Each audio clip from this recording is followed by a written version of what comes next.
Do you ever stop and wonder about the everyday things that quietly disappeared from American homes? Nobody held a funeral for them. Nobody marked the day the last one left the house. One year they sat in every kitchen, every hallway, every living room in the country. And then one moving day, one spring cleaning, one estate sale later, they were simply gone. This is a journey through 100 of those ordinary things, counted down from the ones you might have forgotten to the ones that still live in your chest. Some of them made noise you can still hear if you close the kitchen door and listen. Some of them had a smell that can pull you back 50 years in a single breath. All of them belonged to the people who raised you, and every one of them carried a small piece of how American families lived, worked, saved, and loved each other. So settle in, because this is a long walk through the house you grew up in, room by room, and you are going to recognize almost everything. Number 100, the rotary dial telephone. Your finger remembers it even if your mind has let it go. The heavy black handset, the coiled cord, and that dial with 10 little holes worn smooth by 1,000 family conversations. You slipped your finger in, pulled the dial around to the metal stop, and let it spin back with that ticking purr while you waited. A number with a lot of nines and zeros took real patience, and if you misdialed on the last digit, you started the whole thing over. The phone company owned it, not you, and it sat in one spot in the house, usually the kitchen or the hallway, because the phone belonged to the family and not to any one person. Calls happened where everyone could hear them, which kept conversations short and kept teenagers honest. The handset weighed enough to feel serious in your hand,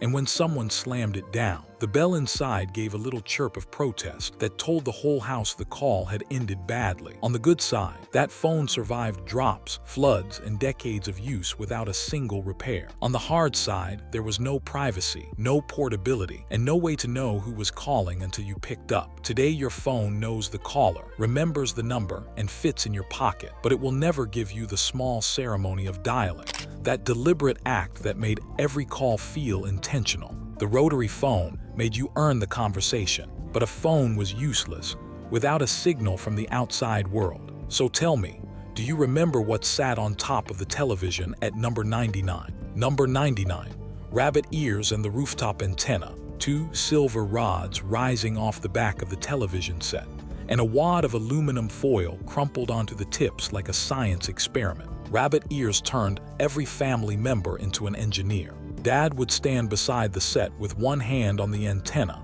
while the picture cleared beautifully, and the moment he let go and sat down, the snow rolled back in. Somebody always had to stand in exactly the right spot in the room, holding still, arm cramping, while everyone else watched the ball game. Houses with a little more money ran a proper antenna up on the roof, a spindly aluminum tree strapped to the chimney, and turning it a few degrees toward the transmitter could be the difference between watching the late movie and watching a blizzard. The whole arrangement gave you 3 or 4 channels, maybe 5 on a clear night, and you were grateful for every one of them. Free television pulled out of the open air felt like a small miracle, and no bill ever came for it. The price was the fiddling, the ghost images, the vertical roll you slapped the cabinet to fix, and the static that crackled off the screen and lifted the hair on your arm. Cable buried the antenna business one neighborhood at a time, and one day the tower man stopped coming. Now the picture is perfect and nobody in the room had to earn it, which is convenient and also somehow less of a victory. But while the antenna pulled signals from the air, something else arrived at the house each morning before you even woke, and it waited in a little box by the door. Do you remember number 98? Number 98, the milk box on the porch, a small insulated metal box sitting by the side door, usually galvanized silver or painted to match the trim, with the dairy's name stamped on the lid. You went to bed and the box was empty, except for the rinsed bottles and a folded note. You woke up and there were 2 quarts of milk standing inside, cold and sweating, with cream risen thick at the neck of the glass. The milkman came before dawn, quiet as snowfall, and some houses had a little pass-through chute built right into the wall, so the bottles arrived practically inside the kitchen. Mothers left notes in the empties, an extra quart this week, cottage cheese on Friday, and the milkman knew every family on the route by name, by order, and by the dog that did or did not bite. Kids in summer would sneak the cream off the top before breakfast, and in deep winter, The milk froze and pushed a column of cream up out of the bottle, with the cap sitting on top like a little hat. The system ran on trust. Money left in the box overnight. Product left in return, no locks anywhere. Home refrigeration got better. Supermarkets got cheaper. And the roots shrank year by year until the box by the door held clothespins. Then nothing. The convenience we traded up to is real, but so is what we traded away. A working man who knew your family, and a doorstep that got a delivery of trust 6 mornings a week. Inside that same house, though, sat an object on every table that would shock a visitor today. Can you guess what fills number 97? Number 97. Ashtrays in every room. Heavy green glass on the coffee table. A beanbag-bottomed one on the arm of Dad's chair. A decorative ceramic one shaped like a leaf on the end table. And a tall, floor-standing model with a push button that spun the ashes down into its belly. Ashtrays were not hidden away for smokers. They were furniture, offered to guests the way you offered coffee. And plenty of homes where nobody smoked kept clean ashtrays out anyway because company might. Some were souvenirs from Niagara Falls or a honeymoon in the Smokies. Some were made by kids at school out of clay, pressed with a thumbprint, painted in poster colors, and presented on Father's Day with total sincerity. The smell of the house included them, that faint bitter note in the curtains and the car upholstery that nobody noticed, because it was simply the smell of everywhere. Emptying and wiping the ashtrays was part of tidying the living room, same as plumping the cushions. There is no soft way to say what those ashtrays kept company with, and most families eventually buried someone because of it. The disappearing of the household ashtray tracks one of the great quiet health victories of the last half-century, and almost nobody misses what it stood for. Still, the objects themselves were sometimes beautiful, cut glass and polished brass and bakelite, and they turn up now in antique malls priced like treasures, scrubbed clean of their history. The kids who made those clay ashtrays in art class were also sent to fetch something else, a wall of books that answered every question in the house. What do you remember about number 96? Number 96, the encyclopedia set, a full shelf of matching volumes, maroon or cream bindings with gold lettering, A through Z with the index at the end, standing in the living room like a monument to the family's belief in education. World Book and Britannica sold door to door, and parents who never finished high school signed up for monthly payments so their kids would have the whole world in the house. When a school report came due, you pulled down the M volume for Mexico and spread it open on the dining table, and whatever those pages said in the year your set was printed, that was the truth you copied down in your best handwriting. Families showed the set off to visitors. Kids read them for pleasure on rainy days, falling from armadillos to astronomy to Aztecs in a single sitting, learning the accidental way, which is sometimes the way that sticks. The yearbook volumes arrived annually to keep things current, and they never quite did. So the set aged like a photograph of the world, taken the day it was purchased. The books were expensive, heavy, and outdated before they were paid off, and that is the honest ledger on them. But they made knowledge a piece of furniture, something owned and displayed and touched, and a kid alone with the S volume on a summer afternoon was never really alone. The internet answered every question faster and buried the salesman, the payment book, and the pride of the full shelf all at once. Down the hall from those books, the kitchen held a machine that talked to itself every morning. Do you remember the sound of number 95? Number 95, the percolator. Before the drip machine, coffee announced itself. The percolator sat on the stove or plugged into the counter, a tall pot of polished aluminum or chrome with a glass knob on the lid. And once it got going, the whole kitchen kept time to it. Bloop, bloop, bloop, bloop.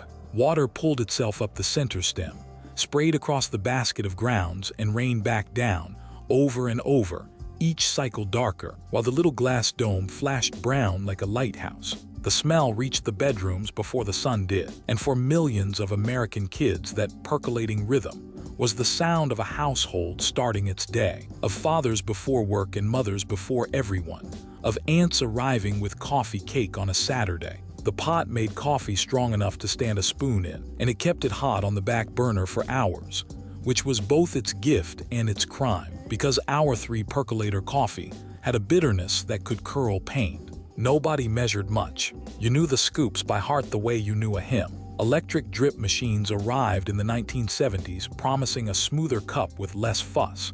And they delivered. And the percolator moved to the cabin, then the church basement, then the thrift store shelf. What the drip machine never delivered was the music. That patient bubbling heartbeat that told you, before your eyes even opened, that the house was up and running. The freezer just above that stove held its own small torture device, and your hands remember it.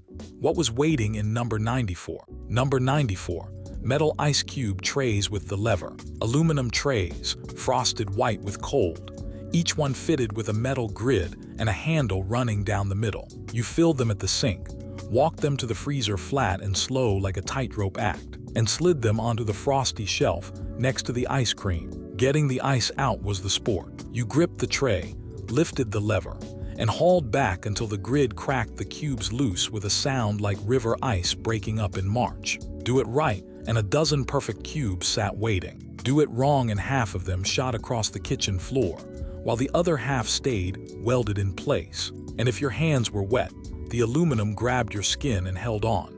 A small sting every kid learned exactly once. The trays lasted forever, made ice fast because metal pulls heat better than plastic, and never picked up freezer smells the way rubber and plastic do. The hard part was the ritual itself. Somebody always put an empty tray back, and somebody always got caught doing it.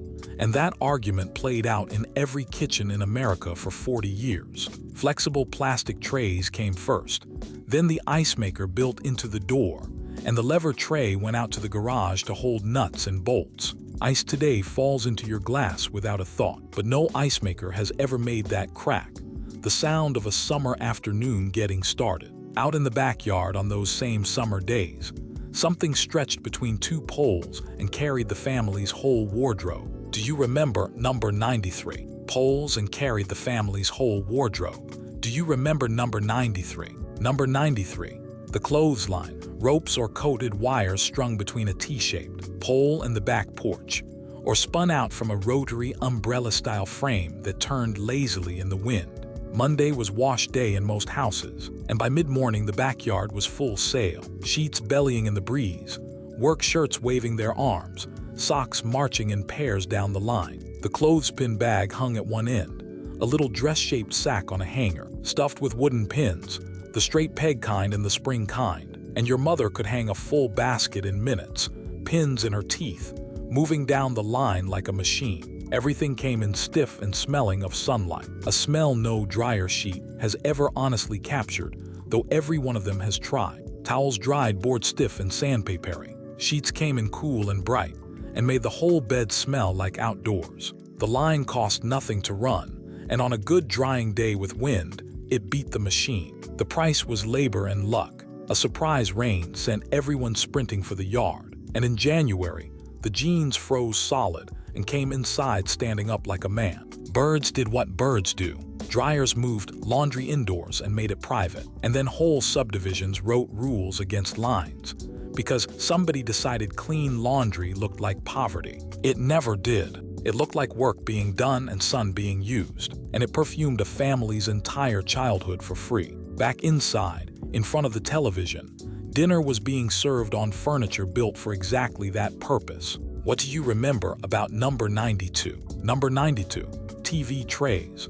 A set of 4 matching metal trays on folding legs, stored in their own rack in the corner of the living room, printed with autumn leaves or roses, or a scene of pheasants taking flight. When supper and the evening lineup collided, the trays came out with a rattle and a snap, one for each person, arranged in a half circle facing the set. Swanson had already invented the TV dinner, turkey and gravy in its foil compartments, and the tray table was the altar it was served on, though most nights the trays just carried regular supper, meatloaf and canned peas, out of the kitchen and into the glow. The legs never locked quite right on carpet, so every kid learned to eat with one hand steadying the tray, and every family had the story of the night the whole thing went over, gravy and all. Mothers had mixed feelings about it, and some houses allowed tray suppers only on Friday nights, or when Ed Sullivan had somebody special. The trays made a small occasion, out of an ordinary evening. The family together, facing the same direction, laughing at the same jokes. The honest downside was already visible then. A table faces you toward each other, and a tray faces you toward the screen, and something in the conversation went quiet in the tray. The trays themselves rusted at the hinges, went to the garage, and became paint stands. Couches and coffee tables took over the job without ceremony. But those trays were pointed at something, a piece of furniture so big it had its own name in the family. What filled the corner at number 91? Number 91, the console television. Not a screen, a piece of furniture. The console TV was a cabinet of walnut or maple the size of a deep freezer laid on its side, with a curved gray-green picture tube set into it like a jewel, fabric-covered speakers on each side, and little brass-tipped legs holding the whole quarter-ton affair off the carpet. The top of it was real estate, home to framed school photos, a doily, a lamp, and at Christmas the ceramic tree. You turned it on with a firm click of the knob, and then you waited while the tubes warmed, the picture blooming up out of a single bright dot with a rising hum. Channel changing was a mechanical act, a heavy clunk-clunk around the dial, and when the knob eventually stripped, a pair of pliers lived on top of the set and did the job for years. When the picture died, you did not throw the television away. The TV repairman came to the house with a suitcase of tubes, pulled the back off, and worked by the light of the glowing filaments. Or you pulled the suspect tubes yourself and tested them at the drugstore tube tester like running an errand. The set anchored the room the way a hearth once did, and families arranged the furniture and their evenings around it. It was also dim, heavy beyond reason, and expensive to feed with repairs. Flat screens hung the picture on the wall like a painting and freed the floor. Nothing since has warmed up though. Nothing has made the family wait together in the dark for the picture to arrive. And when the phone rang during those programs, you sometimes picked it up and heard your neighbors already talking. Do you remember number 90? Number 90, the party line. For decades, a private telephone line cost extra, so most families shared. 2, 4, sometimes 8 households rode the same wire, each with its own ring pattern. 2 longs meant the Hendersons. A long and a short meant you, and everybody on the line learned everybody else's ring the way you learned birdsong. You picked up to make a call, and sometimes dropped into the middle of a conversation already in progress. And the polite thing was to hang up softly and try again later. The impolite thing had a name, rubbernecking, easing the receiver off the hook and cupping the mouthpiece to listen in. And every line had at least one dedicated practitioner, usually known to all and confronted by none. Emergencies cut through the rules. If someone needed the doctor or the fire department, you broke into any call and people cleared the line without argument because the wire belonged to all of you, and so did the trouble. Teenagers suffered under the arrangement, since a long romantic call meant tying up 4 households, and a neighbor's voice cutting in with a request to wrap it up was a mortification that ended more than one budding courtship. The party line was cheap, and it stitched neighborhoods together in a way that was equal parts community and surveillance.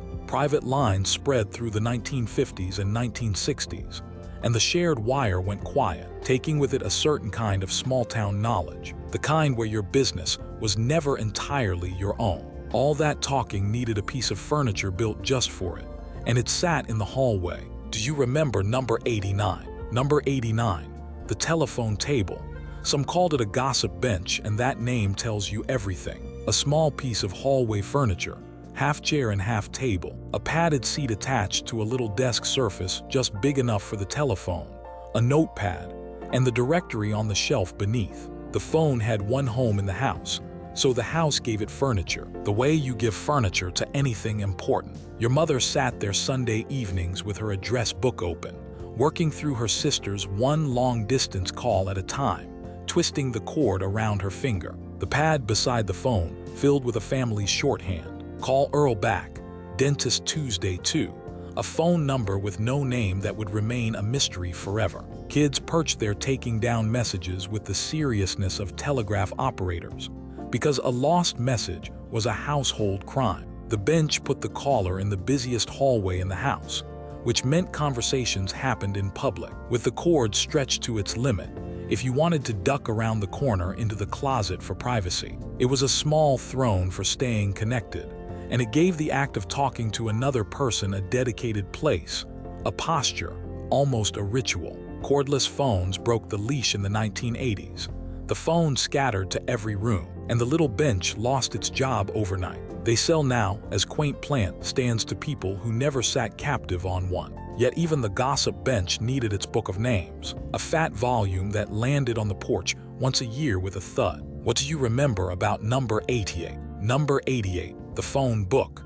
Once a year it arrived on the doorstep, thick as a Bible and twice as heavy. The white pages holding every name in town, and the yellow pages holding every business. And for the price of nothing, the whole community sat by your telephone in alphabetical order. Finding yourself in it mattered. A new family looked up their own name in the fresh edition and felt officially arrived. Kids sat on it at the dinner table when the high chair got outgrown, which may have been its most beloved job. The yellow pages ran on their famous slogan about letting your fingers do the walking. And when the furnace quit at midnight, that was exactly what you did, flipping to heating with cold hands. Strong men tore phone books in half at county fairs. Prank callers hunted funny names in the white pages on sleepover nights, asking strangers if their refrigerator was running. The book was also a map of who you were, because everyone was in it, address included, and nobody thought that strange, since a town where everyone could find everyone seemed like the natural order. Unlisted numbers cost extra and carried a whiff of mystery. The internet made the book obsolete in a single decade, and the last editions went straight from the doorstep to the recycling bin unopened, a delivery nobody had asked for anymore. What was lost was not information. That got easier. What was lost was the sense that your community fit in your hands. Households also collected something else in a kitchen drawer, little stamps that added up to a toaster. Do you remember number 87? Number 87, S&H green stamps. The cashier counted out your change and then tore off a strip of small green stamps, more for a bigger order, and you tucked them into your purse or shirt pocket next to the receipt. At home, they went into the kitchen drawer until stamp night, when the family gathered at the table with the saver books, a sponge or a wet washcloth in a saucer, and everyone licked or dampened and pressed, filling page after page in neat rows. Kids fought over the job. The filled books stacked up like currency, because that is what they were. And the S&H catalog, the idea book, sat dog-eared on the counter with corners folded down, a toaster circled, a set of luggage starred, a rod and reel underlined by a hopeful husband. When enough books had piled up, the family drove to the Redemption Center, a store where nothing had a price in dollars, only in books of stamps, and walked out with a lamp or an electric skillet that felt entirely free, even though everyone had paid for it, a nickel of groceries at a time. Green stamps turned thrift into a game and gave ordinary families a slow, honest way to furnish a house. The catch was the patience it demanded, thousands of stamps for a decent item, and the way it steered your shopping toward whoever gave stamps. Discount stores undercut the whole arrangement by just charging less, and the redemption centers emptied out. The licking, the pasting, the circled catalog pages that was saving you could touch. Upstairs, meanwhile, every bed in the house wore the same wonderful fabric. Do you remember the feel of number 86? Number 86, the chenille bedspread, rows of soft cotton tufting running in, channels and swirls across the bed, often white or pale pink or mint, sometimes with a peacock, or a rose blooming in the center in full color. Chenille means caterpillar in French, and that is just what the raised rose felt like under your fingers, fuzzy little ridges you traced absent-mindedly while lying on your grandmother's bed, listening to the grown-ups talk in the next room. Whole generations of American kids fell asleep on those spreads and woke up with the pattern printed on their cheeks, wandering out to breakfast wearing waffle lines and swirls, and being teased for it by whoever saw them first. The spreads came out of the mills of Georgia, where tufted bedspread making grew from a cottage craft into an industry, and the highway through Dalton hung so thick with spreads for sale on clotheslines that people called it Peacock Alley. A chenille spread was cheap, washable and tough as a work shirt, surviving decades of children bouncing, cats kneading, and Sunday afternoon naps. It dried heavy on the line and shed little fuzz balls in the wash, and by the 1970s, It read as old-fashioned next to quilted polyester, so it retreated to the guest room, then the cedar chest, then the estate sale. Run your hand across one today in an antique shop, and your palm remembers the whole house it came from. And at the foot of many of those beds sat a deep wooden box holding the family's future. What waited inside number 85? Number 85, the Cedar Hope chest. At the foot of the bed sat a long, low chest of cedar or cedar-lined walnut. And when you lifted the heavy lid, the smell rose up to meet you, sharp and sweet and clean, the smell of things being kept safe. For generations, a Hope chest was a girl's inheritance in advance. She received it in her teens, often from Lane, the Virginia company that gave miniature souvenir chests to graduating senior girls for decades, and she filled it slowly toward a future household. Embroidered pillowcases went in, dish towels edged in crochet, a good tablecloth, a quilt pieced by her grandmother, all of it layered away between sheets of tissue, while the cedar stood guard against the moths. Opening the chest was half practical and half ceremony, taking stock of a life being assembled one linen at a time. The cedar chest also served the whole family as deep storage. Wool sweaters in summer, the christening gown, a folded flag, love letters tied with string in a corner beneath everything. The custom carried assumptions that faded for good reasons. A girl's future, written as marriage and housekeeping before she had a say. But the object itself held something worth keeping. The idea of preparing, of building toward a household slowly instead of ordering it overnight. The chests were built so well that most of them still exist, holding blankets in guest rooms, still smelling faintly of 1955 when the lid comes up. In the living room of that same house, the furniture wore a strange, shiny suit of armor. Do you remember sticking to number 84? Number 84, plastic couch covers. The good sofa arrived from the furniture store, and before the family was allowed anywhere near it, on went the fitted clear vinyl covers, zipped tight over every cushion, sealing the upholstery away like a museum piece. The logic was pure thrift. That couch cost real money and was meant to last 30 years, and with the plastic on, it would. The floral fabric stayed showroom bright underneath, visible but untouchable. Furniture in a display case in your own living room. The living itself happened on top of the vinyl, and the vinyl made you pay. In summer, it grabbed the backs of your bare legs and peeled off with a sound like tape. And every kid who grew up with covered furniture carries the memory of that slow, sticky separation. In winter, the plastic was cold as a car seat. It crackled when you sat, crackled when you shifted, and announced every fidget to the whole room. Grandmothers wiped it down with a damp cloth, and it gleamed. The covers made spills meaningless and kept the couch perfect for company, though in many houses the day never quite came when the plastic finally came off for good, and the sofa went to its grave pristine and unenjoyed. That was the honest bargain.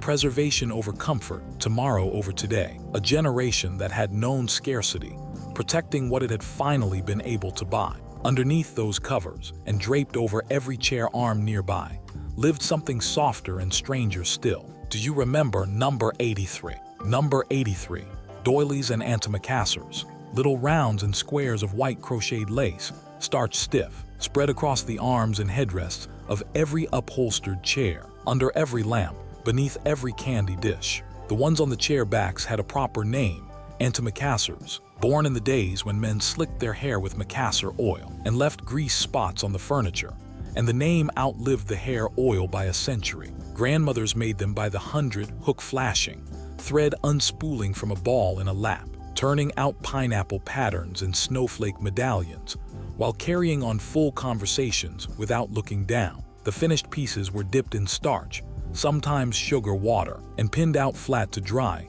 so they held their shape like pressed flowers. A doily under a vase protected the wood, but that was almost beside the point. They were the signature of a kept home, proof that someone here had time, skill, and standards. Lace as a quiet announcement that this family may not be rich, but nothing in this house is neglected. They yellowed, they needed washing and restarching, and they caught on buttons and drove restless children crazy. Younger generations saw clutter where their elders saw care, and the doilies migrated into drawers, then into boxes marked for the church sale. Each one represented hours of a woman's hands, and they sell today for $1 a piece, which tells you something about how we price such hours. Music in that same parlor came out of a piece of furniture, nearly as big as the sofa itself. What was singing at number 82? Number 82, the console stereo. 6 feet of polished walnut stretched along the living room wall, and inside that cabinet lived the family's entire musical life. Lift the hinged lid, and there was the turntable on the left, the YEM-FM tuner glowing amber behind glass in the middle, and a storage well for albums on the right, with cloth-covered speakers built into each end of the cabinet. Magnavox, Zenith, and Curtis Maths built them like furniture first and electronics second, because that is how families bought them, matching the coffee table. Saturday nights, the lid came up. Dad put on his big band records or Johnny Cash. Mom favored Andy Williams or Patsy Cline, and the sound rolled out warm and wide into the room, rich in a way that made the floor hum. Kids lay on the carpet in front of it, reading album covers like scripture, liner notes memorized, the needle lowered with held breath, because everyone knew what a scratch cost. The console had presence. Music was not something leaking from an earbud. It was an event happening in a room, at a volume the whole family negotiated. The machine was also enormous, immovable and stubborn, and when the changer mechanism jammed or a tube blew, the repairman made a house call. Component stereos let the young separate their music from the furniture, then the furniture from the family, and sound got personal and private and small. Plenty of consoles still work, sitting in basements waiting. Some of them even had a slot for a newer invention, a chunky plastic cartridge that clicked and hissed. Do you remember number 81? Number 81, the 8-track player, a cartridge the size of a paperback book, pushed into the player with a solid clunk, and the music started wherever the endless loop happened to be. Because an 8-track had no rewind and no real beginning, the format ruled American dashboards and dens through the 1970s, and home units sat on shelves next to the console stereo, stacked with cartridges of Elvis, Charley Pride, and the Eagles in their chunky plastic cases. The tape inside ran in a continuous loop, divided into 4 programs, and the player switched between them with a loud mechanical ka-chunk that became part of the songs themselves. Ask anyone who owned one, and they can name the exact track that got cut in half. The ballad that faded out mid-verse, clunked, and faded back in on program 3. You learned your albums in the 8-track order, and hearing them any other way afterward felt wrong. The cartridges were tough enough to rattle around a pickup floorboard all summer, which cassettes never were, and the sound was full and warm when the tape was fresh. But the loop stretched, the pinch rollers gummed up, and a hungry player could eat a tape and pull out brown ribbon like spaghetti. Cassettes were smaller, rewindable and recordable, and the 8-track vanished so fast it became a punchline, the very symbol of obsolete. It deserves a little better. For a decade, it put music in every truck and rec room in the country. Choosing what to listen to was one thing, but choosing what to watch required a little magazine that lived on top of the television. Do you remember number 80? Number 80, TV Guide, a little magazine the size of a paperback, sitting on top of the console or wedged between the cushion and the arm of Dad's chair, and inside it the entire week of American television, every channel, every half hour in tiny gray print. It arrived by mail or came home from the checkout line, and in its heyday, it was one of the biggest-selling magazines in the country, which makes perfect sense, because the whole nation was making the same decision every night at 7:30. Families read it forward like a menu. Somebody circled the movie of the week in pen. Kids checked Saturday morning like generals reviewing battle plans. And the fall preview issue, the one that unveiled the new season, was practically a holiday. The crossword in the back got done in the bathroom. The cover portraits of stars became collector items, and the little summaries were a form of poetry.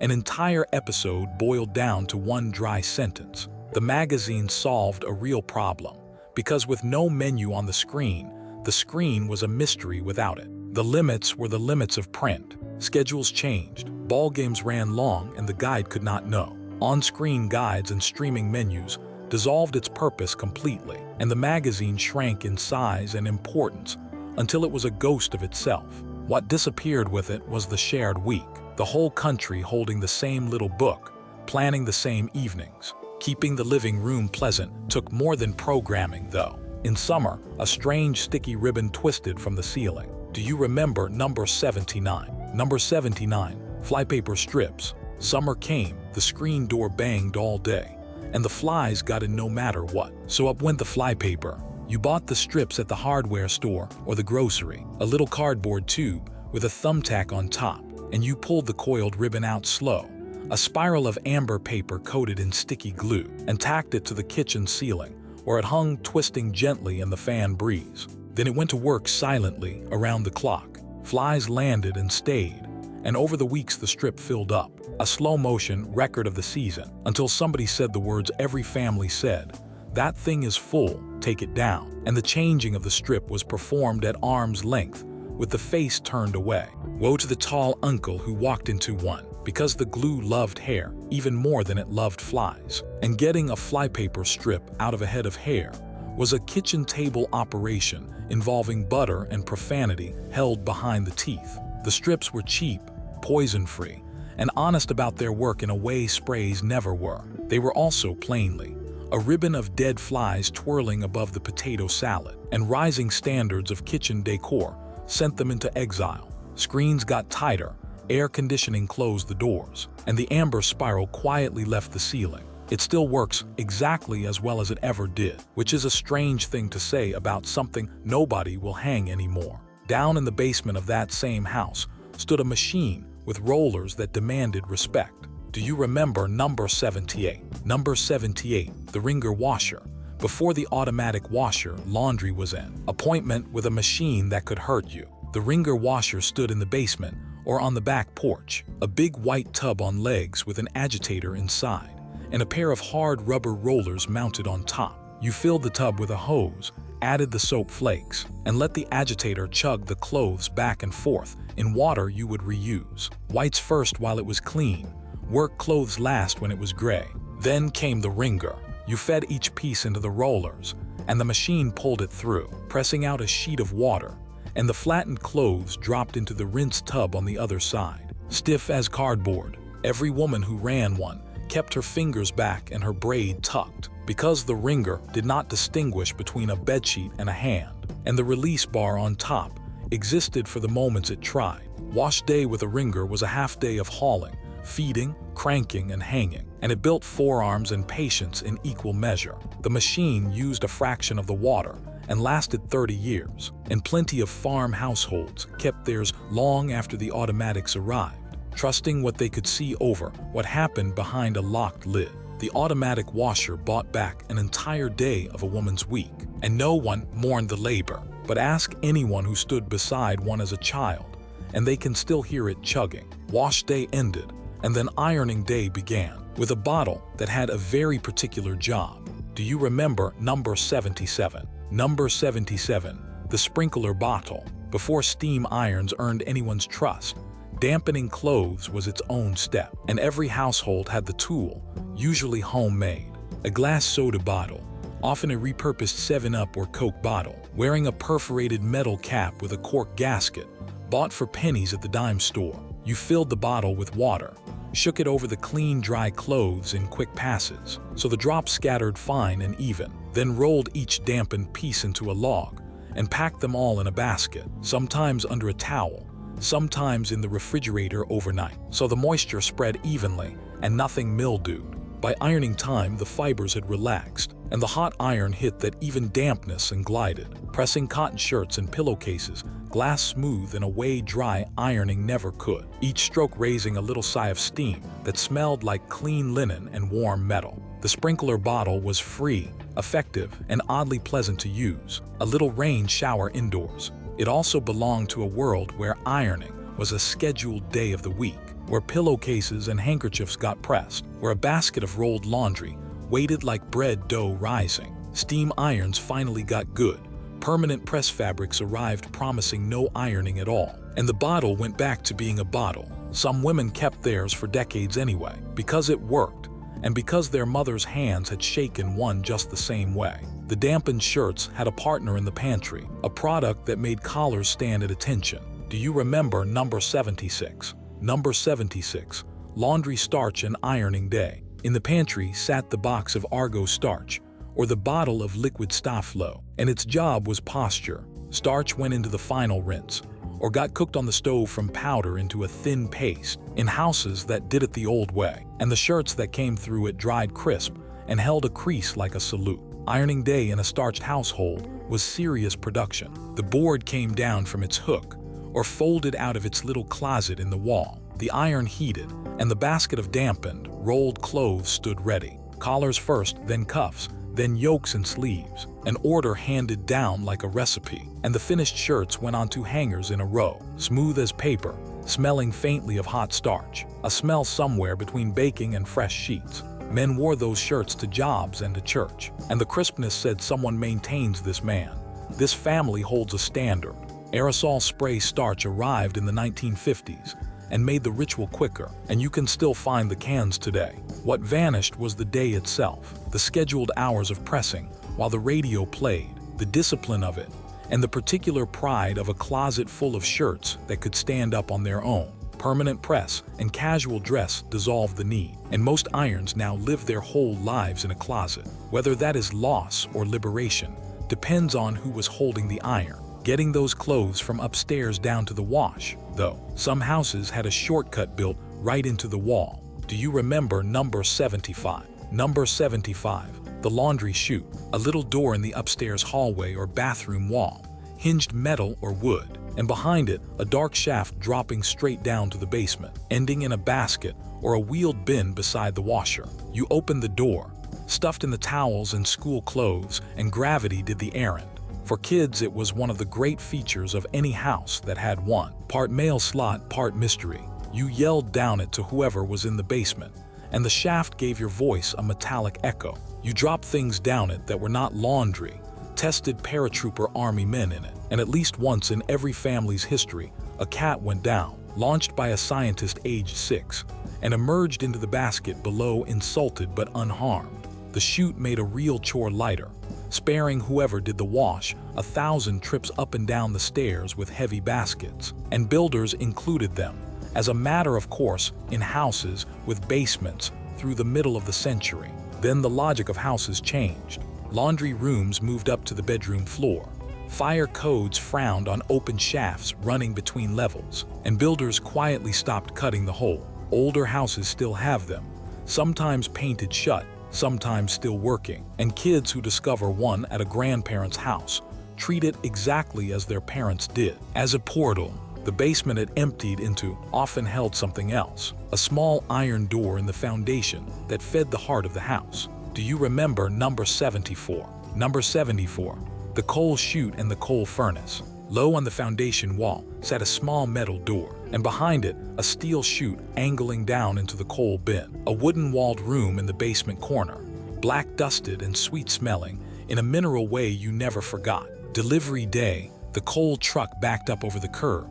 The driver opened the little door, set his chute, and the coal roared down into the bin like a black avalanche, a sound the whole house could feel in its bones. Then the furnace took over, a great octopus of a thing in the basement middle, ducts reaching everywhere, and it had to be fed. Somebody, usually Dad, shoveled coal into the firebox morning and night, banked the fire before bed, shook down the ashes, and hauled the clinkers and ash cans out to the alley. Kids sent to the basement.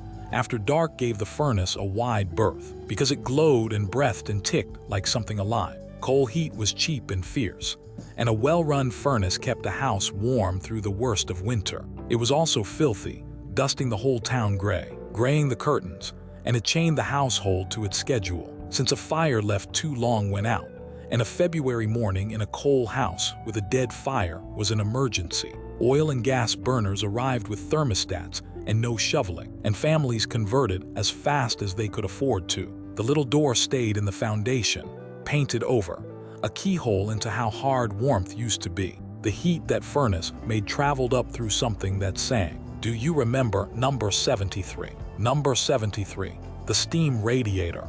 Under the window in every room stood the radiator, a row of cast iron ribs painted silver or ivory, and in winter, it was the most alive thing in the house. The boiler kicked on in the basement, and the heat came up the pipes announcing itself, a ticking, then a knocking, then the long hiss of the air valve, a little chrome fitting that side like a tea kettle deciding not to boil. The pipes banged at night, That famous hammer that startled visitors and comforted the family, because it meant heat was coming. Everything in winter life organized itself around the radiator. Mittens and snowcake socks dried on top of it, filling the room with the smell of wet wool going warm. The dog claimed the floor beside it. Kids dressed for school in front of it on dark mornings. And in the kitchen, a pan of water sat on it to put some moisture back in the air. Radiator heat was gentle and even, no blowing dust, no drying wind. Just iron holding warmth the way a stone holds sun. Still warm an hour after the boiler quit. The system's sins were slowness, the occasional scalding surface that branded a careless hand, and the banging when the pipes needed bleeding. Forced air won the post-war subdivisions, because it was cheap to install and could carry cooling too, and the iron ribs became salvage. But nobody's memory ever curled up warm against a floor vent. And in some older houses, the heat came through the floor itself, from a great kids knew well. Do you remember number 72? Number 72, the floor furnace grate. In houses without ducts or radiators, heat came up through a single big iron grill set flush in the floor of the hallway or between the front rooms, with the gas furnace hanging in the crawl space directly below. On winter mornings, that grate was the center of the universe. The furnace lit with a soft whump, the metal ticked as it warmed, and the kids came running in their pajamas to stand on it. Heat pouring straight up, ballooning nightgowns and pant legs, everybody jockeying for the middle where it blew strongest. You dressed for school standing on it. You ate toast standing on it. The family dog and the family cat held permanent negotiations over it. The grate branded its waffle pattern into rubber soles left too long, melted crayons that rolled its way into stained glass down in its workings, and swallowed marbles, jacks, hairpins, and coins. A treasury under the hallway that repairmen mined decades later. It also demanded respect, because the iron got hot enough to sear bare feet, and every floor furnace family had one kid with a faint grid scar and a story. The heat was strong but local. The far bedroom stayed cold, and you slept under quilts piled like mattresses and dressed at a dead run. Central heat evened the whole house out, and retired the gathering spot, which was the trade. Comfort everywhere in exchange for warmth somewhere together. Summer in those same houses had its own machine, a giant in the ceiling that could pull a breeze through every window at once. A breeze through every window at once.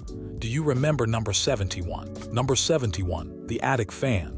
Before air conditioning, summer nights were managed, not escaped, and the manager was the attic fan, a propeller the size of a card table, mounted in the hallway ceiling or the attic gable. Evening came, the outside air finally dropped below the inside air, and Dad walked the house opening windows a hand's width each, then hit the switch. The louvers in the ceiling clapped open, the motor wound up to a deep drone, and the whole house began to breathe in, curtains standing straight off the sills, doors slamming themselves shut, a river of night air pouring through every screen, over every bed, and up through the ceiling. Kids learned the physics without knowing it was physics. Close the window and your room went still.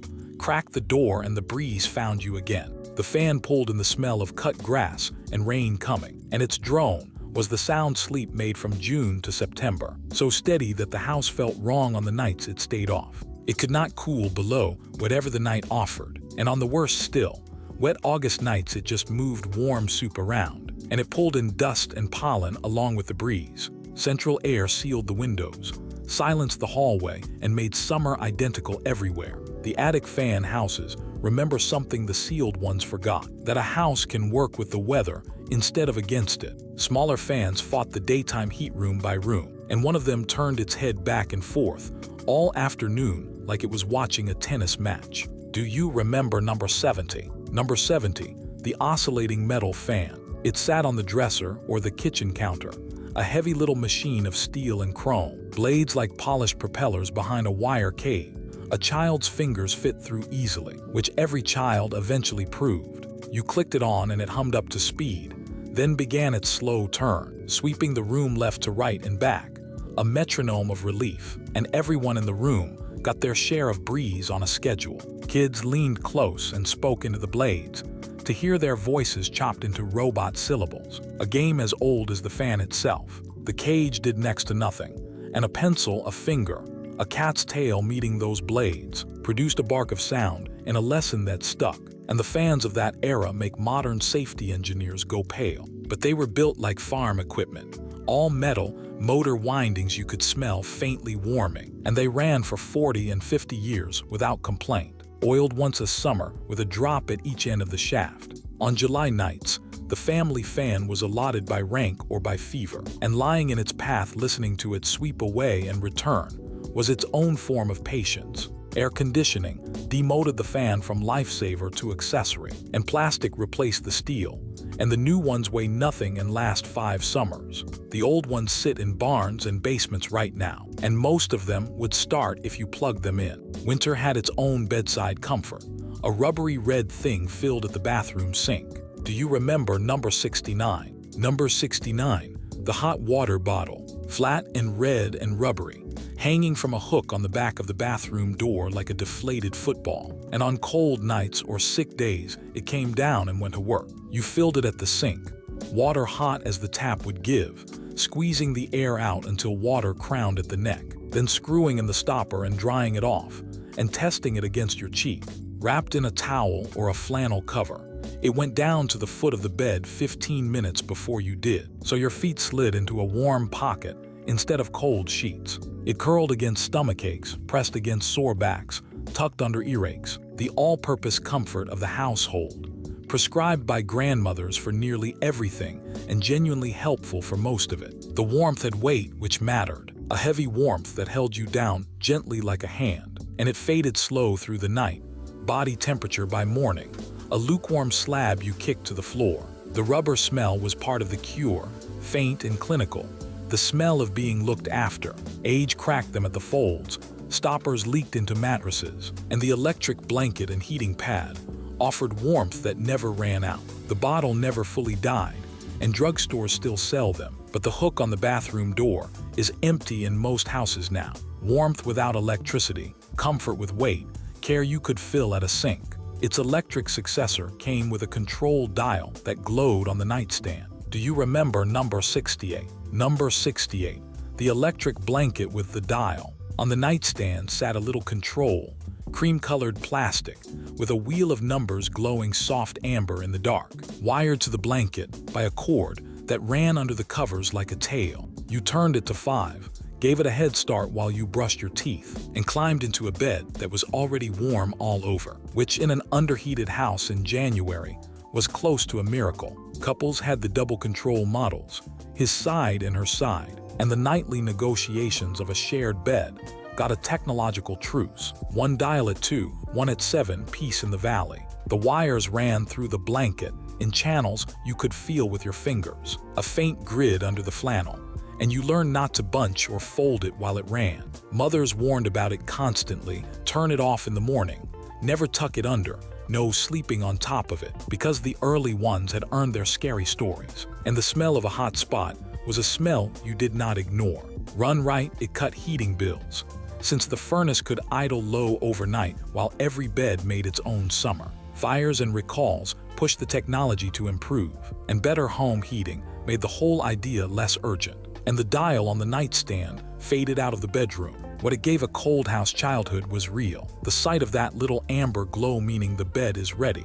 Somebody thought ahead. When sickness came instead of cold, the bathroom cabinet held a bottle that painted you a color you could not scrub off. Do you remember number 67? Number 67, mercurochrome. Every skinned knee in America once ended the same way. At the bathroom sink, with a small brown bottle in its little glass wand, and a mother painting the wound, a shade of red-orange that glowed like nothing else on earth. Mercurochrome was the house antiseptic, and unlike the iodine in the other bottle, it did not sting much, which made it the negotiated choice of children everywhere, though its rival merthiolate had its partisans and its own shade of orange. The paint job was the point. A dressed wound announced itself, and a summer kid wore mercurochrome patches on knees and elbows like service ribbons, the stain lasting days, outliving the scab dyeing sock tops. The bottle lived in every medicine cabinet next to the aspirin and the thermometer, and the ritual around it was half medicine and half ceremony. The blowing on the knee, the crooked bandage, the verdict that you would live. The name told the truth that ended it. The formula contained mercury, and while nobody was dropping from painted knees, regulators eventually stopped presuming it safe, and by the late 1990s, it disappeared from American shelves. Antibiotic ointments took the job and do it better, and no one should argue the trade. But the ointments are invisible, and healing lost its war paint. A whole generation can close their eyes and see that impossible orange, the exact color of being 7 years old and brave at the sink. Right beside that bottle in the cabinet lay a fragile glass instrument that got shaken down hard before every use. Do you remember number 66? Number 66, the glass fever thermometer. Sick days began with it. A slim glass wand kept in a plastic case in the medicine cabinet, a thread of silver mercury inside, and numbers etched so fine you had to roll it in the light to read them. Your mother shook it down first. That sharp snapping flick of the wrist, once, twice, 3 times, a motion every adult owned and no child could do. Then under the tongue it went, cool and faintly antiseptic tasting, and the order came, close and no talking. 3 minutes is a long time to a feverish kid. Then she pulled it, rolled it toward the window, hunting the silver line, and the number decided your whole day, school or the couch. And 100 even was the border everyone knew. The reading did not lie and could not be argued with, though generations of children pressed it to light bulbs and radiators in experiments that mostly ended with a reading of 106. And a mother who was not fooled. The danger was the glass and what it held. A dropped thermometer scattered mercury into beads that rolled like living things, and families of that era chased them with paper, not knowing enough to be afraid. Digital thermometers arrived, beeping in seconds, unbreakable, mercury-free, and the glass wand was retired for every good reason there is. What the beep cannot do is hold the ritual, the shake, the weight, the rolled glass in the window light, a mother reading your future in a silver thread. The cabinet those thermometers lived in held one more secret, a thin slot in the back wall that led to nowhere. Do you remember number 65? Number 65, the razor blade slot. Open the medicine cabinet in a mid-century bathroom and look at the back wall, and there it was, a narrow slot stamped into the metal, just wide enough for a used razor blade. Men shaved then with double-edged safety razors, and the blades dulled fast and stayed dangerous forever. So cabinet makers offered a disposal built right in. You slid the spent blade into the slot and it dropped away, gone, out of reach of curious children and trash day fingers. Where did it go? Nowhere. That was the wonder of it. The blades fell into the hollow wall cavity behind the cabinet and simply collected there, year over year, decade over decade, a slow steel snowfall inside the wall of the bathroom. Nobody planned for the pile, because the pile never needed planning. A lifetime of shaving fit easily in a wall. The scheme was honest in its way, safer than a blade loose in a waste basket, invisible, effortless. The reckoning came later and belonged to other people, the remodelers who opened those walls in the 1980s and 1990s, and met a cascade of rusted blades pouring out at their boots, hundreds of them, the beard record of every man who ever lived in the house. Cartridge razors and disposables ended the double-edge era. New cabinets dropped the slot, and the little mystery in the back wall became a story contractors tell. Somewhere behind the tile of a million old bathrooms, the blades are still there, waiting. The same bathroom, on certain weekends, filled with a chemical smell that meant beauty was being manufactured at home. Do you remember number 64? Meant beauty was being manufactured at home. Do you remember number 64? Number 64, the home permanent kit. Some Saturdays the whole house smelled like it, that sharp ammonia bite rolling out of the bathroom, and you knew without looking that a Tony was underway. The home permanent kit put the beauty parlor in a cardboard box, waving lotion, neutralizer, end papers, and a bag of little rubber-banded curlers, and it turned kitchens and bathrooms into salons, where sisters did sisters and mothers did daughters. The famous advertising asked which twin had the Tony, betting that a home wave could not be told from a shop wave, and millions of women took the bet to save the salon fee. The operation took the better part of an afternoon, hair sectioned and wrapped in papers, wound onto rods, until the whole head was a field of small antennas, lotion squeezed onto soak while the timer ran and the eyes watered. Then the rinse, the neutralizer, the unveiling. Results varied from triumph to tragedy. A good Tony carried a woman through months of soft curl. An overcooked one produced the frizzled halo that family photo albums preserve without mercy, and school pictures across America document the year mother left the solution on too long. The kids were cheap, sociable, and self-reliant. Beauty handled the way that generation handled everything. At home, together. Salon perms got better and cheaper. Styles went straighter, and the box moved to the back of the cabinet. The smell, though, is permanent in its own way. Ask anyone. The finishing touch on those curls came from a machine that turned every woman into an astronaut. Do you remember number 63? Number 63. The bonnet hair dryer. It looked like luggage and worked like weather. The bonnet dryer packed into its own hard case with a handle, and setting it up was a small production. Hose connected to the motor unit, bonnet unfolded, and then the cap went on over a head full of rollers, inflating with warm air, until the wearer sat crowned in a trembling plastic balloon, tethered by a hose to the humming box beside her. There she stayed 30 minutes, 45 for thick hair set tight, and the time was its own institution. Under the bonnet, a woman could not hear much and could not go anywhere, so she read magazines, did her nails, smoked, wrote letters, watched television with the sound up, an enforced hour of sitting, still in lives that rarely offered one. Mothers dried under bonnets while supper simmered. Grandmothers traveled with theirs. The heat came in exactly 2 speeds, barely in Florida, and the hose popped loose at the worst moments, and a bobby pin heated to branding temperature against the scalp taught patience fast. The dryer served the roller set world, hair wound wet, and dried in place into the smooth helmets and soft flips of the era. Handheld blow dryers and wash and wear styles ended the sitting. Styling turned into 10 standing minutes at the mirror, and the little suitcase went to the closet shelf. Convenience won as it does. The lost hour under the warm bonnet, useless and peaceful, might have been worth more than anyone counted. In that same bathroom, even the spare tissue wore a costume. Do you remember number 62? Number 62. The crocheted toilet paper cover.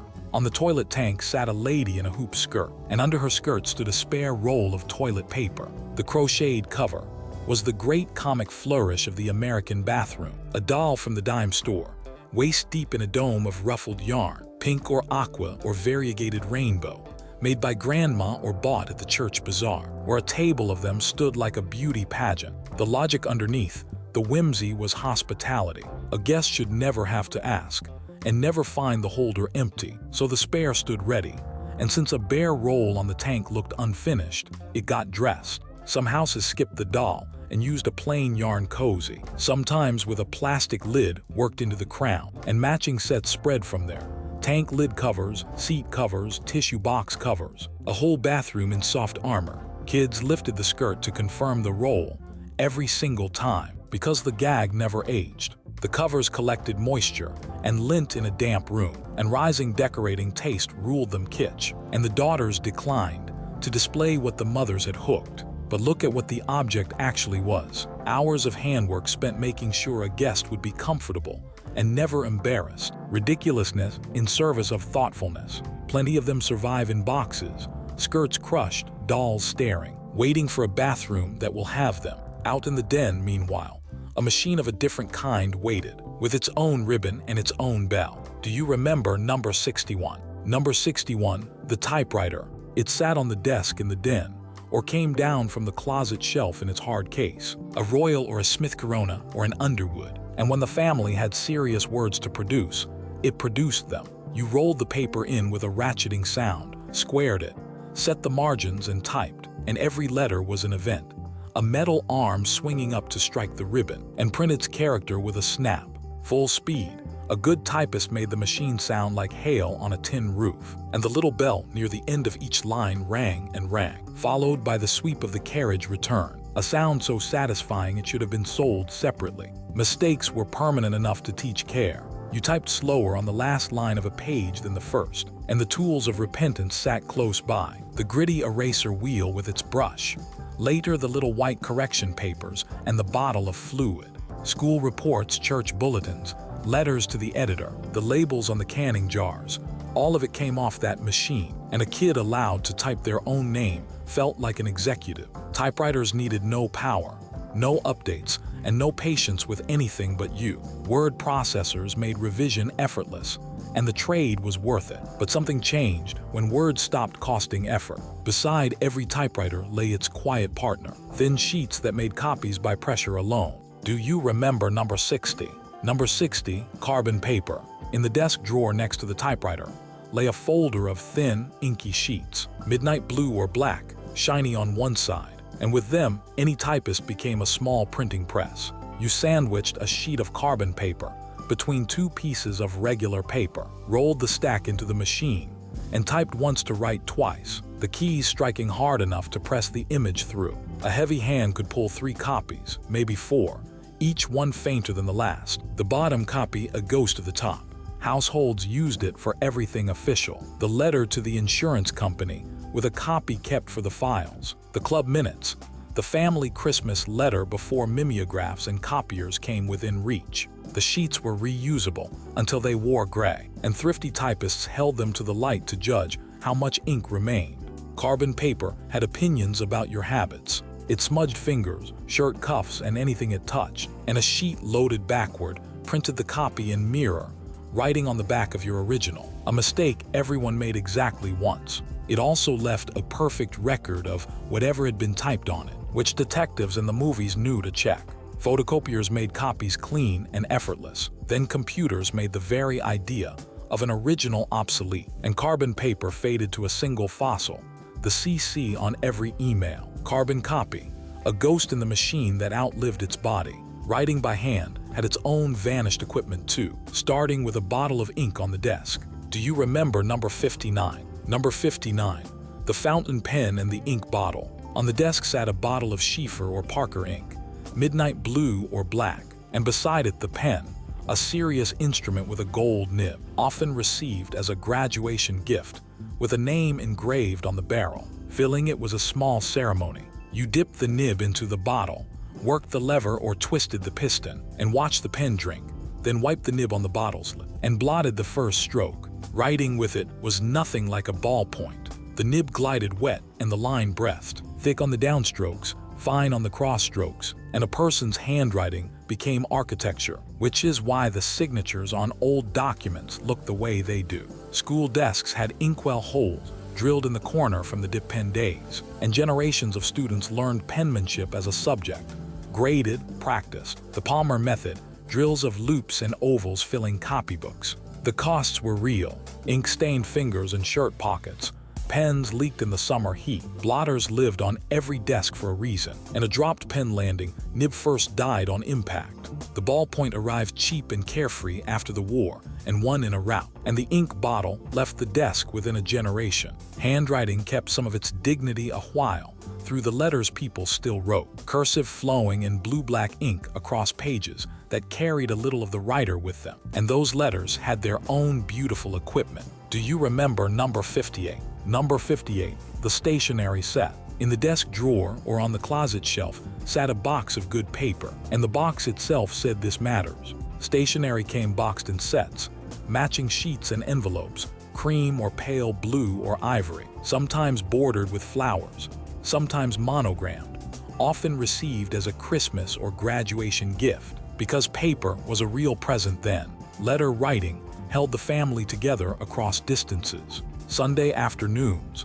mother sat at the kitchen table and answered the week's mail, a page or two to her sister in another state, news of the children, the garden, who was sick and who was better, then the envelope addressed in careful hand, sealed, stamped, and walked to the box with the flag put up.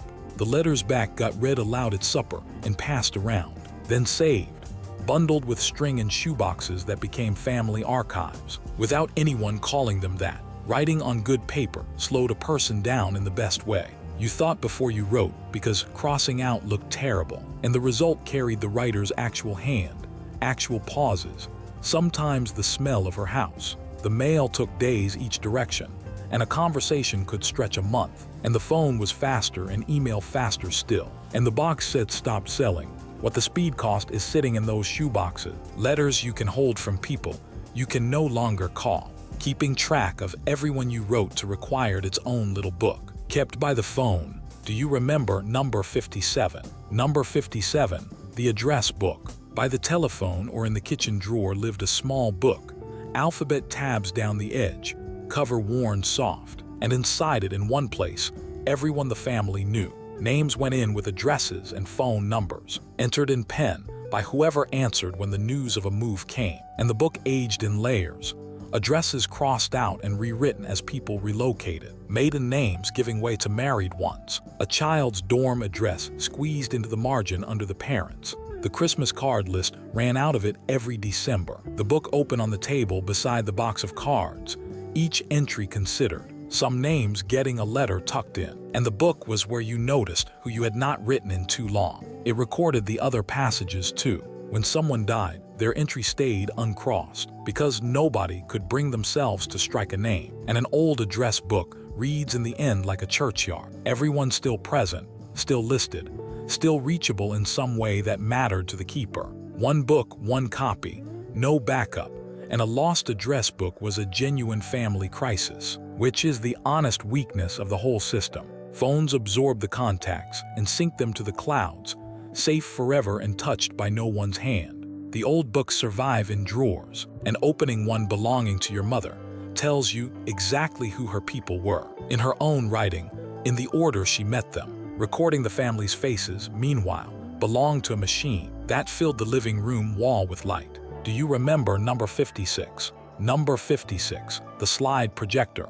Certain evenings, the living room became a theater. The screen came out of the closet, a tripod affair with a silver surface that rolled up like a window shade. And the projector took its place on the coffee table, and the lights went out. Then the show began, the fan whirring, the lamp throwing its hot white beam through drifting dust, and the carousel on top clicking through the family's life, one bright rectangle at a time. Ka-chunk, the Grand Canyon. Ka-chunk, your aunt squinting in front of the car. Ka-chunk, a slide upside down, the room erupting, Dad fixing it with the remote's fat buttons. Slides were how serious family photography lived for decades, sharper and cheaper per picture than prints, and the yellow boxes came back from the codec processor and got sorted into carousels labeled by trip and by year. The shows were command performances, vacation retrospectives inflicted on neighbors with dessert served as anesthesia, and everybody joked about them,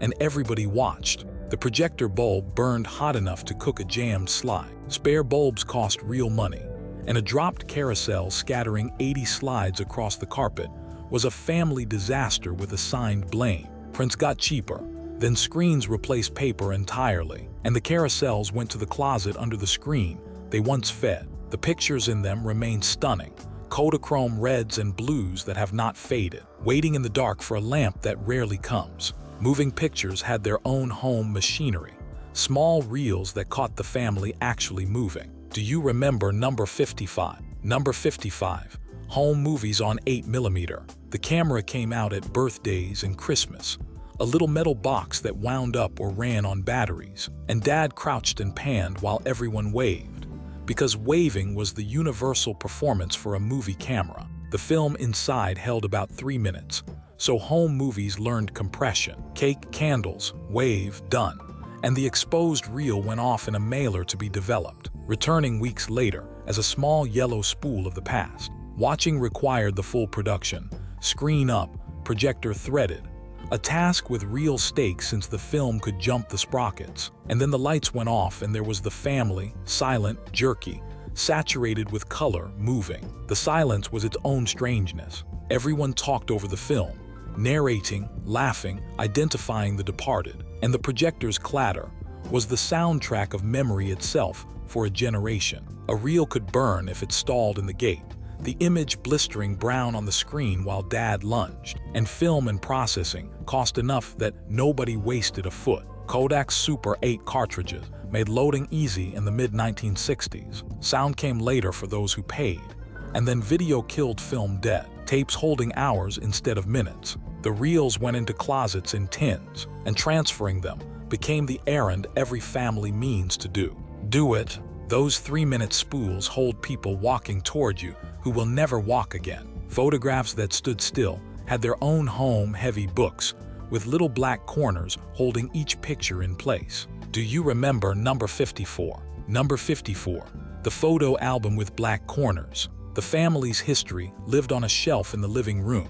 Bound volumes with padded covers or black paper pages tied with a cord. And inside, every photograph held down at its corners by little gum triangles, licked and stuck, framing each picture like a tiny hand-mounted exhibit. Filling the album was somebody's labor of care, usually the mother's. Prints sorted on the kitchen table, corners licked, layouts decided, and underneath, in white pencil on the black paper, the captions that turn out to be the treasure. Names, places, dates, jokes. Visiting relatives got the albums brought out, and kids climbed into laps to tour their own prehistory, demanding the same pages every time, laughing at dad's hair, meeting great-grandparents stern in their Sunday clothes. The corners let photographs be removed without damage, which mattered because prints were originals then, often the only copy in existence, and the album was the family vault. Time worked on the arrangement anyway, glue drying,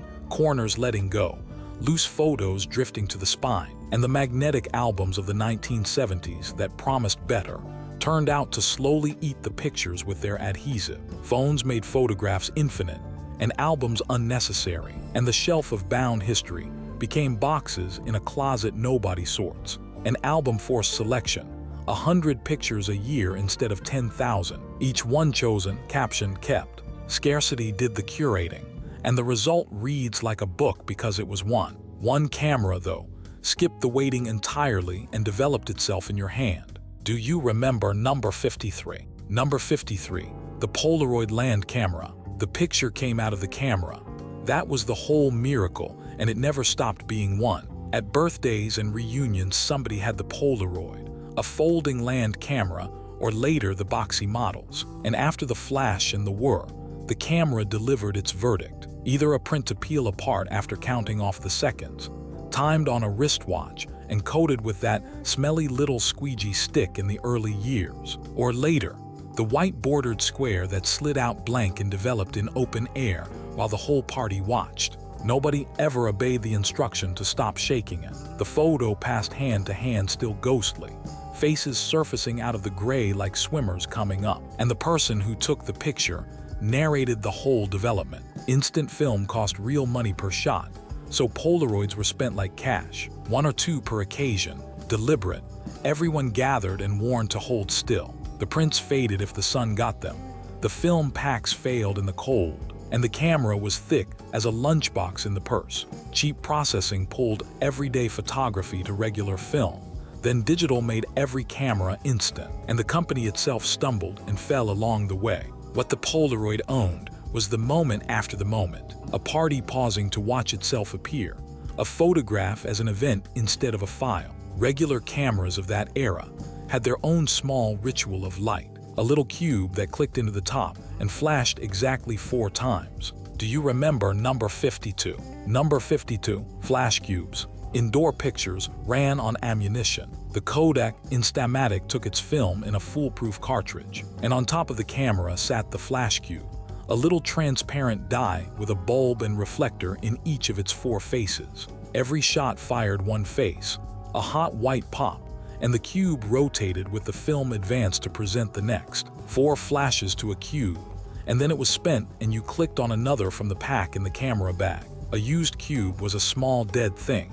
Its fired bulbs cooked blue-white and crumpled inside, and it stayed hot longer than a kid's patience.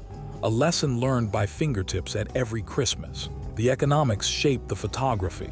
Flashes cost money by the pop, so indoor pictures were rationed, grouped, posed. Everybody crowd in, and the blinking afterimage of the flash floated in the family's eyes through the whole gathering, a purple ghost drifting across the ceiling. Magic cubes came later, needing no battery, and flip flash bars stood up like little skyscrapers on the 110 cameras of the 1970s. 10 bulbs standing in 2 ranks. Built-in electronic flashes ended the whole ammunition trade, firing free and forever, and the cubes vanished from the drugstore racks. Pictures got cheaper, and nobody posed anymore. Somewhere in a drawer, a spent flash cube still rattles, holding 4 family moments in its burned little bulbs. Reading matter in those living rooms came by subscription too, including fat volumes that shrank whole novels down to fit busy lives. Do you remember number 51? Number 51. Reader's Digest condensed books. They arrived by mail several times a year, and they matched. Reader's Digest condensed books stood in rows on shelves and headboards across America, sturdy volumes in decorated bindings, each one holding 4 or 5 current novels trimmed down to their essentials by the editors. 300 pages of story, where 500 had been. For millions of households, they were the library. Money was budgeted, reading time was scarce, and the Digest made a bet that busy working families would rather read most of a bestseller than none of it. And the bet paid off for decades. The books furnished rooms as much as minds. Spines coordinated in golds and greens and rusts, and decorators today buy them by the yard for exactly that reason, which would not surprise the marketing men one bit. Grandmothers kept the newest volume on the nightstand with a bookmark from church. Kids homesick worked through the shelf sideways, meeting Alistair MacLean and Catherine Marshall in the same binding. Serious readers curled a lip at condensation, and authors had feelings about it too. And the argument was real. Something is lost when a book is shortened by another hand. Something was gained too. Stories reaching houses that would never have bought them whole. Book clubs faded, paperbacks got cheap. Attention moved to screens, and the matched rows went to the thrift store by the box. Another subscription arrived in those same mailboxes, wearing a yellow border, and no family could bring themselves to throw a single issue away. Do you remember number 50? Number 50, the National Geographic stacks. The yellow spines accumulated. National Geographic came monthly, and unlike every other magazine in the house, it did not get thrown away, because throwing one away felt like throwing away a piece of the world. So the stacks grew, on the bottom shelf in the hall closet, and finally in the basement, yellow ranks marching along shelves by the hundred, organized by year in the tidy houses, and by gravity in the rest. The magazine earned its permanence. The photography brought the planet into rooms that would never leave the county. Coral reefs and Everest, and the Serengeti in color plates worth keeping. And the fold-out maps got taped to bedroom walls and used for school reports for 30 years. Kids did their first real wondering in those pages, and their first anatomical research too, a fact every member of that generation admits with the same guilty grin. The collection became a family institution too heavy to move. Hundreds of pounds of glossy paper that stayed behind in basements when houses sold, and the resale value everyone assumed was accruing turned out to be nearly nothing, because everybody saved them, and a thing everyone keeps is a thing nobody needs to buy. The internet put every image of the earth a tap away, and the stacks stopped growing. What the basement archive held was the weight of curiosity, the physical proof that a family had spent decades interested in the world. News of the nearer world, meanwhile, hit the porch every single afternoon with a slap. Do you remember number 49? Number 49, the evening newspaper. Late afternoon, a bicycle wobbled down the street under a canvas bag, and papers arced onto porches one by one, thump, thump, thump, the sound of the day's news landing. Most towns had an evening paper then, printed after the markets closed and read after supper, and its arrival organized the end of the day. Dad claimed the front section and the easy chair. Mom took the local news and the recipes. Kids sprawled on the carpet with the comics, and the sports section got argued over. And by nightfall, the paper lay disassembled across the living room like a carcass, every section digested by its rightful owner. The paper boy was the town's youngest businessman, up on collection day with his ring of punch cards, keeping accounts, learning the Roots dogs by name and reputation. The paper itself worked for its living long after it was read, wrapping fish, training puppies, starting fires, padding boxes, drying wet shoes stuffed overnight. Ink rubbed off on hands and transferred to white shirt cuffs, and a rainy day meant a wet paper and a phone call. Television took the evening news audience first, and the evening editions died city by city through the 1970s and 1980s, leaving mornings-only towns. Then the internet came for the rest. The thump on the porch stopped. What ended was not just news on paper. It was the whole family reading the same pages in the same room, arguing from the same facts. Handwork of another kind held its place in the corner of many living rooms, a machine disguised as furniture. Do you remember number 48? Number 48, the sewing machine cabinet. In the corner of the living room or the bedroom stood what looked like a small wooden desk, and inside it, folded down into its own belly, lived the sewing machine. You lifted the hinged top, reached in, and swung the machine up into position. A black Singer with gold scrollwork in the older houses, a tan Kenmore in the newer ones, and the desk became a workstation. The treadle models ran on foot power, the iron pedal rocking heel and toe while the belt spun the wheel. A rhythm women kept for hours, and the electric ones hummed and chattered their needles at speeds that blurred. The cabinet drawers held the sewing life, bobbins, seam rippers, chalk, a pincushion, the button tin close by, and the machine held the family's clothing budget in check. School dresses got made, Easter outfits, curtains, costumes for the play sewn overnight, hems let down as kids shot up, collars turned when they frayed, because a shirt had two lives if you knew how to give it the second one. Girls learned on that machine beside their mothers, seams practiced on scrap, and a first finished skirt was a real graduation. Ready-made clothes got cheap enough to beat homemade sometime in the 1970s, and the math that had justified the machine quietly reversed. The cabinets survive as hall tables, machines still folded inside like sleeping animals, most of them one belt and one oiling away from running. The drawer beside those machines held a rattling tin that every family owned. Do you remember number 47? Number 47, the button tin. It was usually a cookie tin, Danish butter cookies more often than not, and every child who ever opened one hoping for cookies and found buttons joined a fellowship of the mildly betrayed that spans generations. Inside lay hundreds of them, decades of them, buttons snipped from every shirt and coat the family retired, because a garment never left the house with its buttons still on. Brass military buttons, rhinestone dazzlers off a dance dress, leather-look toggles, tiny pearl shirt buttons by the hundred, the odd belt buckle and hook and eye that immigrated in, all of it mixed into a treasury that existed for a plain reason. When a button popped off a school shirt, you did not buy a card of buttons. You went to the tin, dumped it on the table, and hunted a match or near enough. Kids sorted the tin for entertainment, spreading buttons in coin piles, stringing them, finding the strange ones, and demanding their histories. And grandmothers could actually supply the histories. That one came off your grandfather's navy coat. Those were on my going-away suit. The tin cost nothing, saved steadily, and held the family's wardrobe in memorial. A museum nobody meant to build. Cheap clothes ended the economics, since a lost button now retires the shirt, and mending itself became a rarity. The tin survived though passed down, rattling in closets, and dumping one out still turns any table into 1958. Beside the tin sat a small wooden egg with a story of its own. Do you remember number 46? Number 46, the darning egg. It looked like a toy, a smooth wooden egg, sometimes on a handle, worn glossy by decades of palms, and it lived in the sewing basket, where it did quiet, essential work.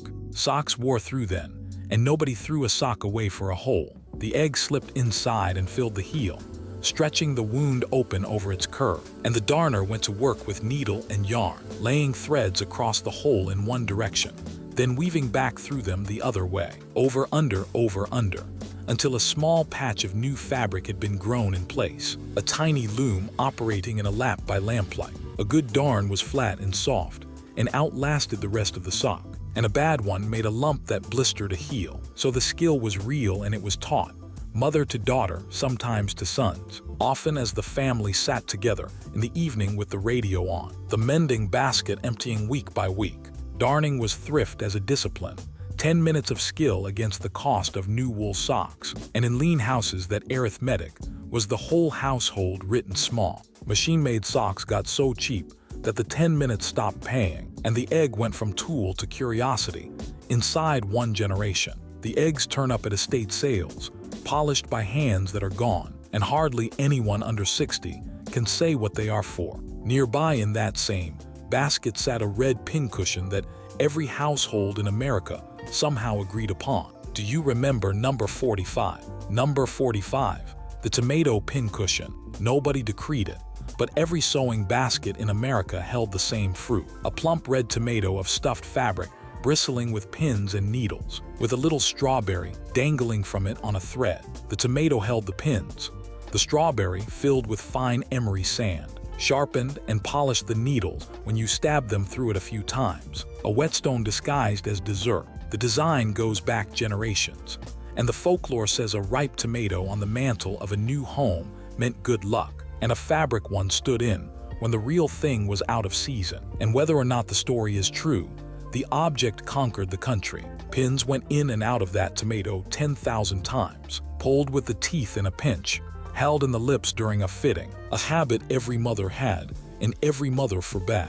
Kids treated it as a toy, and got told to leave it alone in every house in the land. It cost almost nothing, lasted 50 years, and did its two jobs perfectly, which is a better record than most tools ever manage. The pincushion did not disappear so much as the sewing around it did, the hemming and mending and making that gave it a working life. It sits now in inherited baskets, still full of pins placed by hands long gone, and pulling one out feels like shaking hands across the years. Those pins once anchored something wonderful to fabric, great crackling sheets of tissue that promised a whole new dress. Do you remember number 44? Number 44, tissue paper dress patterns. The pattern books at the fabric store were the size of atlases. Simplicity, McCall's, Butterick, and you turned their pages standing at a slanted counter, choosing a future. The envelope you carried home held the promise folded impossibly small, sheets of printed tissue paper that opened to the size of a tablecloth, rustling and tearing if you breathed wrong, marked with cutting lines for every size and arrows, and notches and darts, a language women read fluently. The dining table became the workroom, fabric spread flat, tissue pieces arranged and rearranged to waste nothing, pinned down, and then the shears went in with that long committed crunch, no turning back.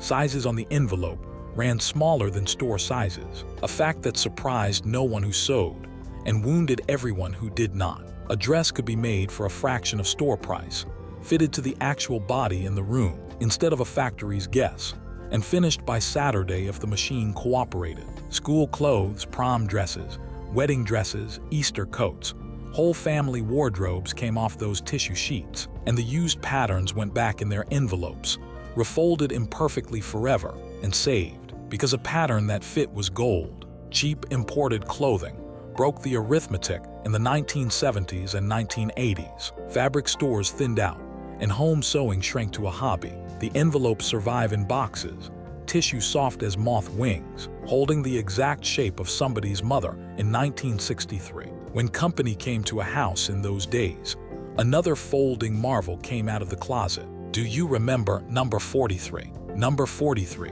the card table and folding chairs. It leaned in the hall closet or behind the basement door, a square table with a leatherette top and steel legs that folded flat, and with it a set of matching folding chairs. And together, they were the household's expansion joint. Company coming unfolded them. The card table appeared for its namesake first, Friday night canasta, pinochle bridge club with the good ashtray and a dish of mints, neighbors around the square dealing and talking until late. Thanksgiving promoted it to the kids' table, set with the everyday dishes in the corner of the dining room, a whole institution of American childhood, the years of exile and mischief among cousins, and the strange loss on the day you finally got promoted to the big table and found out the kids' table had been the fun one. Between holidays, it held jigsaw puzzles for weeks at a stretch, sewing projects, science fair posters, and taxes every April. The engineering was honest, and the engineering was treacherous. Legs latched or did not, chairs pinched fingers in their folding scissors, and every family owns the memory of a table leg, buckling under a finished puzzle or a punch bowl. Bigger houses and open floor plans reduced the need, and the sets rusted in garages. What folded up with them was a kind of flexible hospitality, the assumption that any house could always hold more people than it had chairs for. On the table at those parties often sat a matching set of glass that only came out for occasions. Do you remember number 42? Number 42, the punch bowl set. On the top shelf of the china cabinet, or boxed in the basement, waited a great glass bowl and its family of little cups, a dozen of them with dainty handles, some sets with a matching ladle, and even glass hooks to hang the cups from the bowl's rim. Punch was the official beverage of American occasions, and the set came down for all of them: graduation, showers, anniversaries, church socials, New Year's Eve. The recipes were their own folk art: sherbet melting in ginger ale into a sweet foam, frozen rings of fruit juice floating like icebergs to chill without watering down, cranberry and pineapple blushing pink for weddings. The bowl anchored the refreshment table the way a fountain anchors a plaza, and filling a tiny cup at it was how a kid learned to behave at a party. One careful ladle, no dripping, say thank you. The cups held about 4 swallows, which kept the line moving and the visiting going, since everyone came back and talked while they refilled. The set was bulky, fragile, used maybe 3 times a year, and it claimed storage like a piece of furniture. And when entertaining went casual, 2-liter bottles and red plastic cups did the job with no washing up. The bowls went to thrift stores by the thousand, and they sit there now, $1 or $2 holding nothing. A party in those days might also feature a small pot of something hot with long forks. Do you remember number 41? Number 41, the fondue set. Sometime in the 1960s and 1970s, the fondue pot arrived in American cabinets, usually as a wedding gift. Avocado green or harvest gold or gleaming copper, riding a little stand over a burner of canned fuel, trailed by a rack of long forks with color-coded handles so you could keep track of yours. Fondue night was dinner as a party game, cheese melted with a splash of wine for bread cubes, or hot oil bubbling for chunks of beef, or for the finale, chocolate for strawberries and cake, and the whole table leaned in around one pot, spearing and dipping and waiting turns. Dinner slowed down to the speed of conversation. The rules invented themselves at every table. Lose your bread and the cheese, and you owed a kiss or the dishes. And the color-coded forks settled disputes that broke out anyway. The set embodied a moment when American entertaining wanted to feel continental and communal at once. And for a few years it did. The honest ledger includes the burns from forks straight out of oil, the fuel canister's chemical whiff, the cheese that seized into rope if the heat wandered, and the cleanup, which was somebody scraping a crust of cooled cheese at midnight. Fashion moved on and the pots went to the top shelf. Then the garage sale, where they wait in great numbers, complete in their boxes. The idea deserves better than the shelf. One pot, one table, everybody's forks in together. Alongside it in the party cabinet sat a dish with a smaller bowl riding inside a bigger one. Do you remember number 40? Number 40, the chip and dip set. Company coming meant the chip and dip came out. A big bowl for the chips with a little matching bowl, clipped to its rim or nested in its center for the dip. Milk glass in the fancier houses. Avocado-toned ceramic in the 1970s ones. Aluminum with leaf patterns in between. The dip itself was practically standardized. A packet of Lipton onion soup mix, stirred into sour cream, California dip, invented in the 1950s.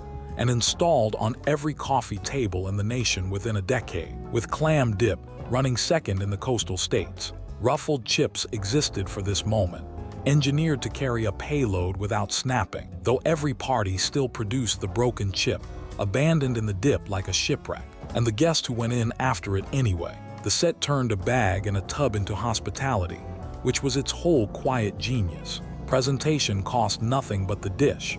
And the dish said, "We prepared for you."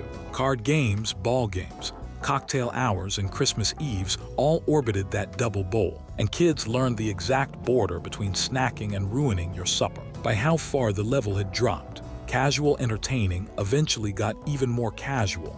The bag and tub started appearing as themselves, and the match sets migrated to the thrift shelf beside the punch bowls. The dip survives untouched by time. The dish that honored it is what vanished, hanging on the kitchen wall above those parties. Pure decoration with a past, gleamed a set of copper shapes. Do you remember number 39? Number 39, copper jello molds. On the kitchen wall hung a small gallery of gleaming copper shapes. A fish, a ring, a bunt swirl, a rooster in the ambitious houses. Polished and lovely, and in most homes, almost never taken down. They were jello molds, and they marked the era when gelatin was architecture. A proper occasion called for a molded salad, lime with pears suspended in it, orange with shredded carrots, cranberry rings at Thanksgiving, tomato aspic for the braid, and the savory branch of the art that time has judged harshly. Perfection salad with its cabbage. The seafood molds that combined Jell-O with things Jell-O never asked to meet. The technique had real skill in it. Layers set one at a time, so the fruit hung where you wanted it. The mold dipped in warm water for the unmolding. A plate pressed on top, the flip, the pause, and then the shimmering release. Or the collapse, and every cook knew both outcomes personally. A successful mold arrived at the potluck like a trophy, jiggling, catching light. Proof of planning and a steady hand. Tastes turned. The savory gelatins died first and deserved it, and the sweet rings faded to holiday appearances, then to none. The copper stayed on the wall long after the last unmolding, promoted from tool to pure decor, and that is where the estate sales find them, bright as ever. Down on the counter below them sat a friendlier landmark, a ceramic figure with a lid for a hat and crumbs in his belly. Do you remember number 38? Number 38, the cookie jar. He stood on the counter, a fat ceramic pig or a smiling bear or Aunt Jemima in the older kitchens, a mushroom house in the 1970s ones, and his lid made a sound that could be heard through walls, a ceramic scrape and clink that functioned as an alarm system. No burglar ever tripped, but every child did. The cookie jar was the most surveilled object in the American home, filled on baking day with molasses cookies, snickerdoodles, oatmeal raisin, chocolate chip if you were living right, and defended thereafter by the sharpest ears in the house. A mother who could distinguish the lid sound from 2 rooms away and through running water. The negotiations around it were a childhood constant, one before supper, none after 8, and the cleverness spent on silent lid removal would have gotten a generation through engineering school. Store-bought cookies filled it in busier seasons, and the jar dignified even those. It said this house keeps something sweet on hand for its people, and grandmother's jars said it loudest, filled against grandchildren's visits and offered without rationing, which is a grandmother's whole legal privilege. Kitchen counters shrank under appliances, baking thinned out, and snacks moved to cabinets in their own packaging, and the figural jars became collectibles, some famous lines commanding serious prices. A jar on a counter still means what it always meant, though. Somebody here bakes, and somebody here expects children. Beside it once stood a plainer metal box doing quieter work. Do you remember number 37? Number 37, the bread box. On the counter sat a metal box, white or chrome or copper-toned, with a roll-top door or a hinged lid that said bread in confident letters. And inside lived the loaf, and often more. The bread box existed for good reasons. Bread then went stale faster and came wrapped looser, and the box held it in a small climate of its own, dark, dry, a little airtight, keeping crusts crisp and crumbs contained, and mice disappointed. The homemade loaves of the older houses went in wrapped in wax paper or a clean flour sack towel, and the store loaves of the newer ones went in wearing their printed wrappers, and alongside the bread lived the extended family. Half a coffee cake,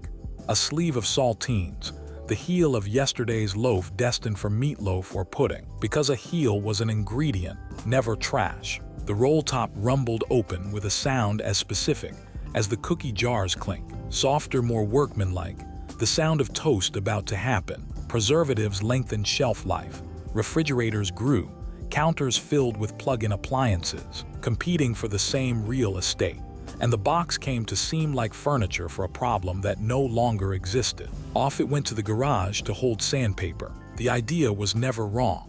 A dedicated, honest home for the daily bread. And the boxes are creeping back into catalogs now, sold as vintage charm to grandchildren of the people who threw them out. Baking that bread took a tool that squeaked and rained white. Do you remember number 36? Number 36, the flour sifter.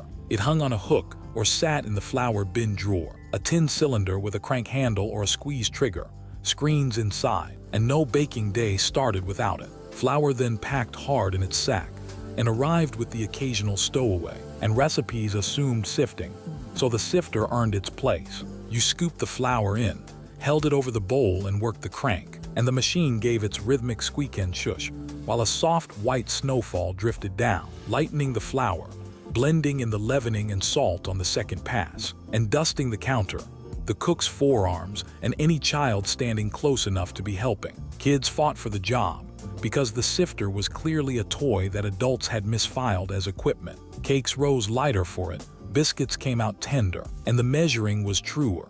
Since a cup of sifted flour and a cup of packed flour are two different arguments. The squeak was part of the kitchen soundtrack, filed alongside the percolator and the oven doors groan. The sounds that meant Saturday. Modern flour ships pre-sifted, and clean recipes stopped requiring the step, and whisks and food processors cover the rare cake that still cares. The sifters went to the back of the cabinet, with a cup of flour still fossilized inside, and that is where the grandchildren find them. Crank still turning, squeak intact. The recipes that called for all that sifting lived in a little box of their own nearby. Do you remember number 35? Number 35, the recipe card box, a small tin or wooden box on the kitchen counter, sized for index cards, with dividers marked casseroles, cakes, salads, and inside it the family's edible archive. The cards themselves told their whole history at a glance. Some were printed forms filled in neat fountain pen, some torn from magazines and trimmed, and the important ones were handwritten, in Grandma's spidery cursive or a neighbor's careful print, titled things like Mabel's icebox rolls, because recipes carried names then. The name of the woman who gave it to you, and asking for a recipe after a church supper was both a compliment and a transaction. The best cards can be identified by touch. They are the stained ones, spotted with vanilla and grease, edges soft. The card for the pie crust, nearly translucent from handling, and a stain on a recipe card is a 5-star review written in butter. Margins held the real intelligence. Less sugar, watch at 40 minutes. Double this for the Hendersons. Decades of test kitchen notes in one hand after another. The box migrated with brides. Cards copied out as wedding gifts, and a filled box was a dowry of Sundays. Internet recipes are infinite and searchable, and belong to no one. The box held maybe 200, and everyone had been cooked, judged, and signed. When a mother dies, the recipe box is one of the first things the daughters look for, and everyone understands why. Drinking glasses in those kitchens had their own secret past lives. Do you remember number 34? Number 34, jelly jar drinking glasses. Open the cabinet in any sensible mid-century kitchen, and half the glasses had lived previous lives. Jelly and jam companies figured out early that a jar shaped like a tumbler would sell more jelly, and Welch's ran with it for decades, printing cartoon characters on the glass. Howdy Doody, the Flintstones, Archie, so that finishing the grape jelly delivered a new glass to the shelf, and a small ceremony to the child who claimed it. Swanky Swigs from Kraft did the same with cheese spreads, little glasses printed with tulips and sailboats. Peanut butter jars joined the cabinet, and mustard glasses, and the assembled result matched nothing and belonged to everyone, each kid with a designated glass and a court system for disputes. The glasses were free, which was the entire point in houses that counted everything, and they were tough, sized right for children, and replaceable by the simple act of eating more toast. A cabinet of them said this family wastes nothing and is proud of it. Matched sets from the department store carried a certain status, and as budgets loosened, the jelly glasses slid toward the back, then to the cabin, then away. Collectors hunt the character glasses now, and pay real money for what came free with jelly, which would have made the original owners laugh out loud. Beside those glasses in many cabinets stood a set that never broke at all, in colors that could stop traffic. Do you remember number 33? Number 33, aluminum tumblers. They came in a rainbow, anodized aluminum in jewel tones, ruby, sapphire, emerald, gold, copper, a set of them gleaming in the cabinet like Christmas ornaments that had taken a job. Bizarre wear and color craft, and their cousins filled mid-century kitchens, often arriving as premiums or wedding gifts, and every family assigned colors the way they assigned jelly glasses. And heaven help the brother who drank from the blue one. Their physics defined them. Aluminum carries cold ruthlessly, so a tumbler of iced tea frosted over in seconds and drove its chill straight into your palm, and the first sip put cold metal against your teeth in a way you either loved or never forgave. Lemonade tasted colder from them. Kool-Aid tasted official. On the worst August afternoons, a sweating aluminum tumbler of ice water was as close to air conditioning as some houses got. They bounced when dropped, which in a house full of kids was worth more than beauty, though they dented into character over the years, and the anodized color wore silver at the rim, where 10,000 sips landed. The knocks against them were fair, that faint metallic taste, the way they conducted heat as cruelly as cold. No dishwasher allowed once dishwashers arrived. Plastic took the unbreakable job and glass took the rest, and the rainbow went to the cabin cupboard and the flea market table, where it glows to this day, priced like nostalgia and still cold to the touch in your imagination. Making dessert in those kitchens meant cranking a tool that whirred like a bird. Do you remember number 32? Number 32, the rotary egg beater. Before every counter held a stand. Mixer, the drawer held the beater. A hand-cranked machine of genius. 2 whisks geared to a wheel you spun with the right hand, while the left held the handle, and it turned elbow grease into rotation at a ratio that felt like cheating. The sound was a kitchen signature, a fast metallic whirring with the beaters chiming against the bowl, and it meant something good was coming. Whipped cream for the pie, eggs for Sunday morning, cake batter pudding fighting back. Kids begged for the job and got it, learning the two-handed coordination and the crucial rule about keeping the beaters down in the bowl, unless you wanted to redecorate the kitchen in batter, a lesson written on ceilings across America. Whipping cream by rotary beater was honest work. 5 minutes of steady cranking, while the cream went from slosh to ripple to peaks, and the cook earned the right to lick a beater, which was compensation of the highest order. The machine needed no cord, no outlet, no counter space, cost little and lasted decades, its gears getting looser and clickier with age like everything else in the house. Electric hand mixers took the labor away in the 1950s and 1960s, and nobody exactly mourned the forearm workout. What retired with it was the sound, and the job it gave small helpers, and the fine calibration of a kid cranking as fast as possible, while a mother said easy, easy. Carving in those households, meanwhile, had gone electric with a tool that buzzed like a hornet. Do you remember number 31? Number 31, the electric knife. It lived in its box on the closet shelf 360 days a year, and on the 5th day, it descended like a ceremonial sword. The electric knife, 2 serrated blades riveted together, sawing against each other at speed when the trigger pulled, arrived in the early 1960s and installed itself in the American holiday within a decade. Thanksgiving was its Super Bowl. The turkey came out, the platter waited, and Dad plugged in at the head of the table and pulled the trigger, and the hornet buzz filled the dining room while he laid slices off the breast with a surgeon's frown, because the electric knife made any man a carver and every man a performer. It genuinely worked. The double blades tracked straight through breast meat and ham and roast beef, cutting cleaner than most husbands could freehand, and it sliced homemade bread without crushing it, an angel food cake, and it earned its keep in those 5 minutes a year. The rest of the ledger was cord management at a crowded table, a vibration that numbed the hand, a sound like dental work, and the annual hunt for which closet the box had wintered in. Good sharp knives and cooking shows brought hand carving back into fashion, and the buzzing sword stayed on the shelf. Plenty still work perfectly, waiting in their molded boxes for a turkey that comes every year, to a table where nobody reaches for them. Farther back in those kitchens, bolted to the counter's edge, hunched a cast-iron beast with a crank. Do you remember number 30? Number 30, the hand-crank meat grinder. It clamped to the counter or the kitchen table edge like a small vise. Cast iron, heavy as a flat iron with a hopper on top, a screw auger inside, a cutting plate at the snout, and a crank handle that turned the whole works. The grinder was how a thrifty kitchen manufactured its own economy. Sunday's leftover roast went through it on Monday and came out as hash or ham salad. The cheap cuts went through for meatloaf, and at hog-killing time in the country it ran for hours making sausage, seasoned by recipes argued over for generations. Cranking was real work, the handle resisting the machine groaning, and feeding it demanded respect, because the auger did not know a finger from a pork shoulder,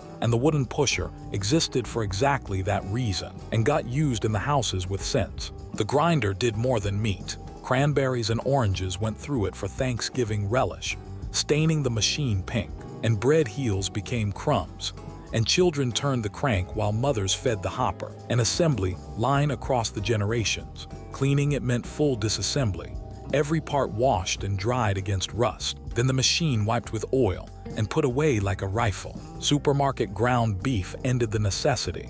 Food processors ended the excuse. And the grinders went to basements where they sit clamped to old workbenches, still strong. What went with them was the knowledge that a kitchen could take an animal or a leftover all the way to the table itself. That same self-reliance filled a wall of the basement with glowing jars. Do you remember number 29? Number 29, the canning shelf and the pressure canner. Down in the basement or the fruit cellar, shelves of jars ran floor to ceiling, and in late summer, they filled like a bank account. Tomatoes glowing red, peaches in syrup like preserved sunlight, green beans standing in ranks, pickles, corn relish, grape jelly sealed under paraffin wax in the older method. All of it in ball and care and mason jars that got used, emptied, washed, and used again for decades. Canning season took over the whole kitchen and every hand in the house. The water bath rolled on one burner, and the pressure canner hissed and rocked its weight on another. A machine treated with the respect owed to something that could genuinely hurt you, while kids snapped beans on the porch and skinned scalded tomatoes until their fingers wrinkled. The sound of success came later, from the counter where the hot jars cooled. Ping, ping, one lid at a time sucking down. Each ping a sealed jar and a small victory audibly declared. And mothers counted the pings from the next room. The labor was enormous, and the kitchen was a furnace, and one bad seal could spoil real money. But a full canning shelf in November was security you could look at, winter already paid for, and carrying up a jar of August tomatoes in February was a form of time travel families performed all winter. Freezers and cheap year-round produce retired the necessity, and the shelves emptied. The jars survive everywhere, holding nails and buttons, waiting for tomatoes. Cooking through the winter, those jars fed leaned hard on one plug-in pan that did everything. Do you remember number 28? Number 28, the electric skillet. Square, deep, avocado green or harvest gold or gleaming chrome, with a glass lid and a temperature dial in the handle. The electric skillet was the second stove that houses with one stove could afford. It fried chicken on Sunday, held the whole bird's worth in its square footage, and its thermostat kept the grease honest in a way a gas flame never promised. Click on, click off, steady at 350 while the crust went deep gold. It made Saturday pancakes edge to edge, grilled cheese by the platoon, pork chops smothered in the same pan that then simmered the gravy, and at supper it came to the table and sat on a trivet, serving and warming at once, which saved dishes. And saving dishes was a value with the force of law. Church potlucks and family reunions were electric skillet conventions, extension cords snaking to a row of them along the wall, each one guarding somebody's specialty. The non-stick years added convenience and subtracted durability, but the old heavy ones cooked evenly and outlived their cords. Its faults were bulk, a cord in the way, and a lid that rattled and spat. Better stoves, microwaves, and eventually a countertop full of specialist gadgets crowded out the generalist, and the skillet went high in the cabinet. Plenty of kitchens kept one anyway, and the smell of chicken frying in it is, for millions of people, the smell of Sunday itself. Popcorn in those houses had its own machinery too, and its own sound. Do you remember number 27? Number 27, the stovetop popcorn popper. Friday night popcorn was manufactured, not microwaved. The equipment ranged from a plain heavy pot with a lid to the purpose-built crank popper, a covered pan with a stirring rod turned by a handle in the lid. And in the 1970s, the electric dome poppers that did the work on the counter. The stovetop method was the classic, oil shimmering in the bottom. 3 test kernels dropped in, and when they blew, the rest went in with a rattle. Lid on, and then the pot got shaken across the burner in long strokes, while the storm built inside. A few pops, then a drum roll, then a solid roar, with the lid rising on a head of popcorn like bread overproofing. Somebody melted real butter in a saucepan meanwhile, and the whole batch got dumped into the biggest bowl the house owned. The yellow Pyrex more often than not, salted, tossed, and carried to the television, where the family ate it down to the old maids at the bottom. And the burnt bottom batch of popcorn was a family event, with a smell that hung around till Tuesday. The cost was pennies a bowl. The ritual was 10 minutes of noise and attention. Microwave bags arrived in the 1980s selling those 10 minutes back. And the crank poppers went to the cabin. The bag version is faster and always slightly disappointing, and everyone knows it. Deep in the corner cabinet, some of that same equipment wore little quilted jackets. Do you remember number 26? Number 26, quilted appliance covers. The toaster wore clothes, so did the mixer, the blender, and in the fully committed kitchens, the can opener. Each appliance dressed in its own fitted cover, quilted vinyl or calico with piped edges, printed with roosters or mushrooms or geese in bonnets, according to the decade's reigning bird. The covers came from the dime store or the church bazaar, and plenty were homemade, sewn from the same fabric as the curtains, in the kitchens of women who did not do anything halfway. The logic was dust and decency in equal parts. An appliance under a cover stayed clean between uses, and a countertop of dressed appliances looked tidy, finished, cared for. The small appliance version of made beds. Lifting the cover off the toaster was the first move of breakfast, and the cover went back on while the crumbs were still warm, because leaving it off looked like leaving the house in curlers. The covers collected the grease film of a working kitchen and rode through the wash, fading, and the goose fabric of one decade became the rooster fabric of the next. Minimalist taste eventually ruled the look fussy. Stainless appliances wanted to be seen, and the little jackets went to the rag bag. What they testified to was a standard, the belief that even a toaster deserved keeping nice, that a kitchen was presentable or it was not. The appliances underneath those covers, in one long stretch of American history, all came in exactly two colors. Do you remember number 25? Number 25, Harvest Gold and Avocado appliances. For a solid stretch of the 1960s and 1970s, American kitchens agreed on a palette, and the palette was vegetables. Refrigerators, ranges, dishwashers, and washers came in avocado green, harvest gold, and copper tone brown, and remodeling meant choosing among the three, with the bold going avocado top to bottom.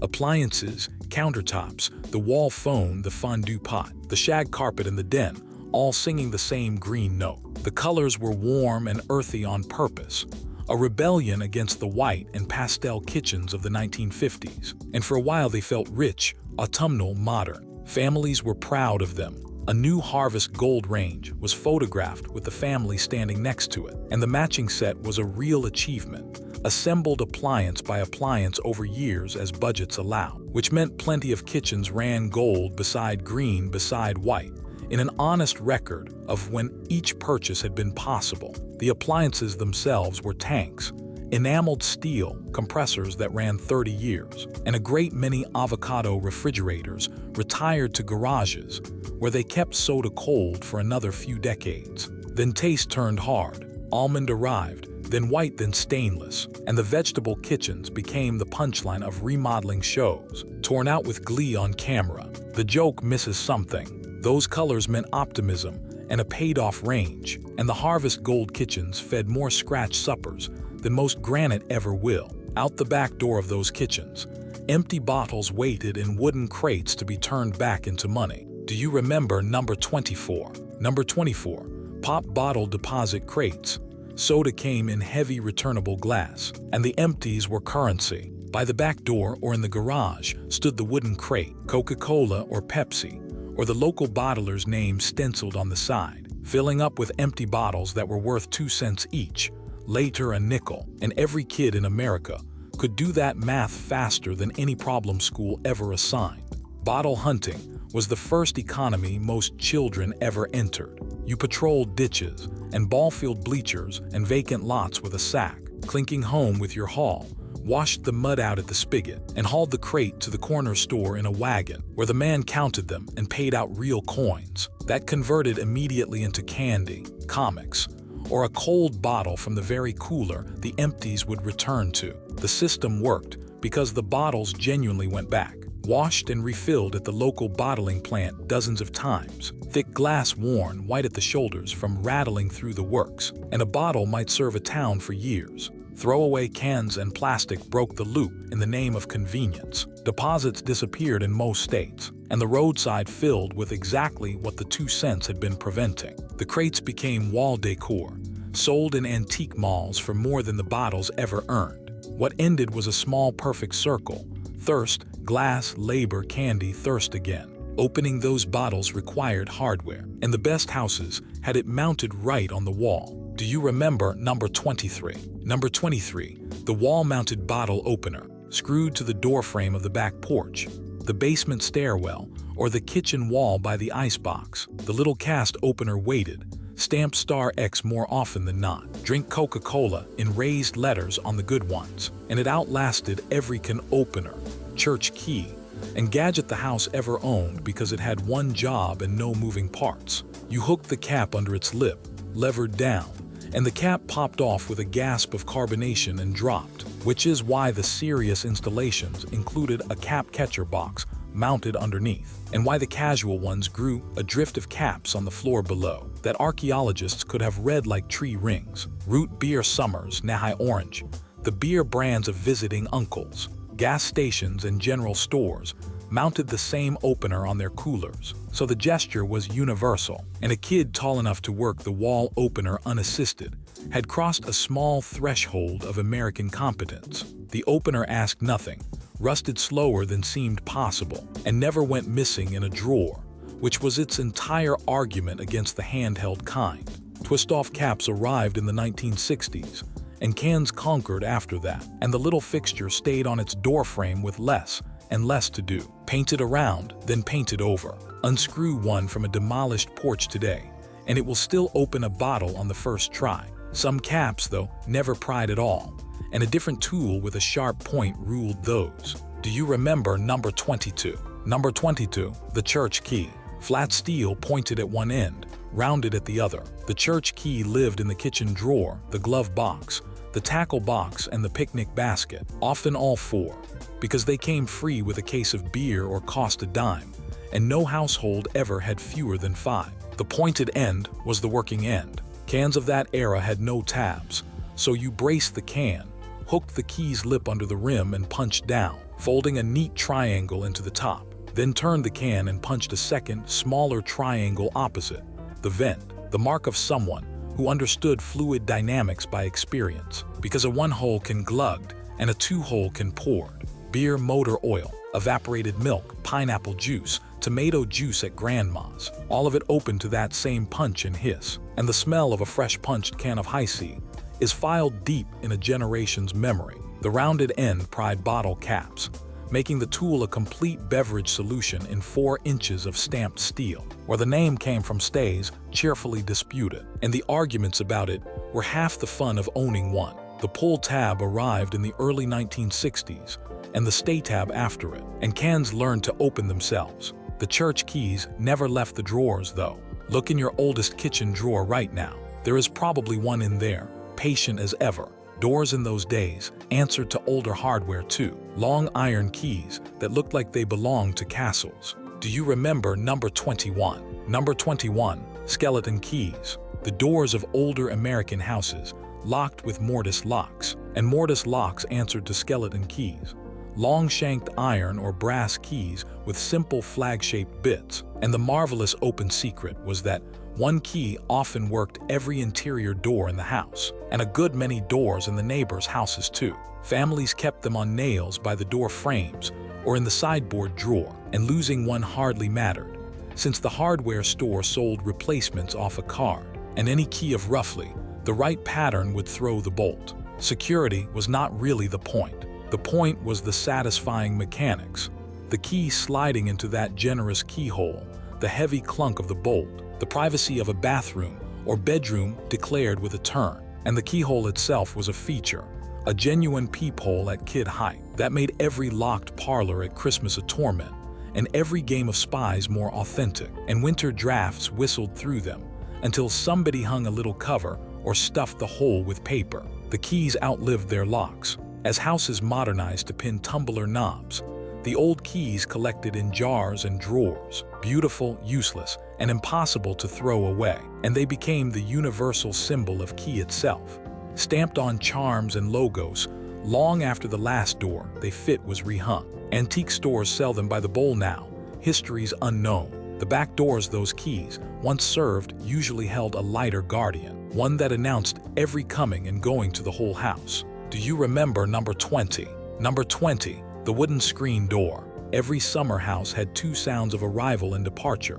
The long creak of the spring stretching, and then the bang, wood on frame, a sound so universal that mothers across the nation issued the same instruction in the same tone for 50 years. Do not slam the screen door. And the door slammed anyway, all day, because kids ran through it 40 times between breakfast and dark. The door itself was simple carpentry, a light wooden frame, screen wire tacked and battened, a long coil spring to pull it shut, a hook and eye to lock it in the loosest sense of the word, and often a pressed-in panel across the bottom to take the pushing of hands and dogs. Its work was diplomatic, letting the breeze and the smell of supper move freely while holding the flies to their side of the border. And through its gray mesh the kitchen could see the yard, and the yard could smell the kitchen. Conversations happened through it.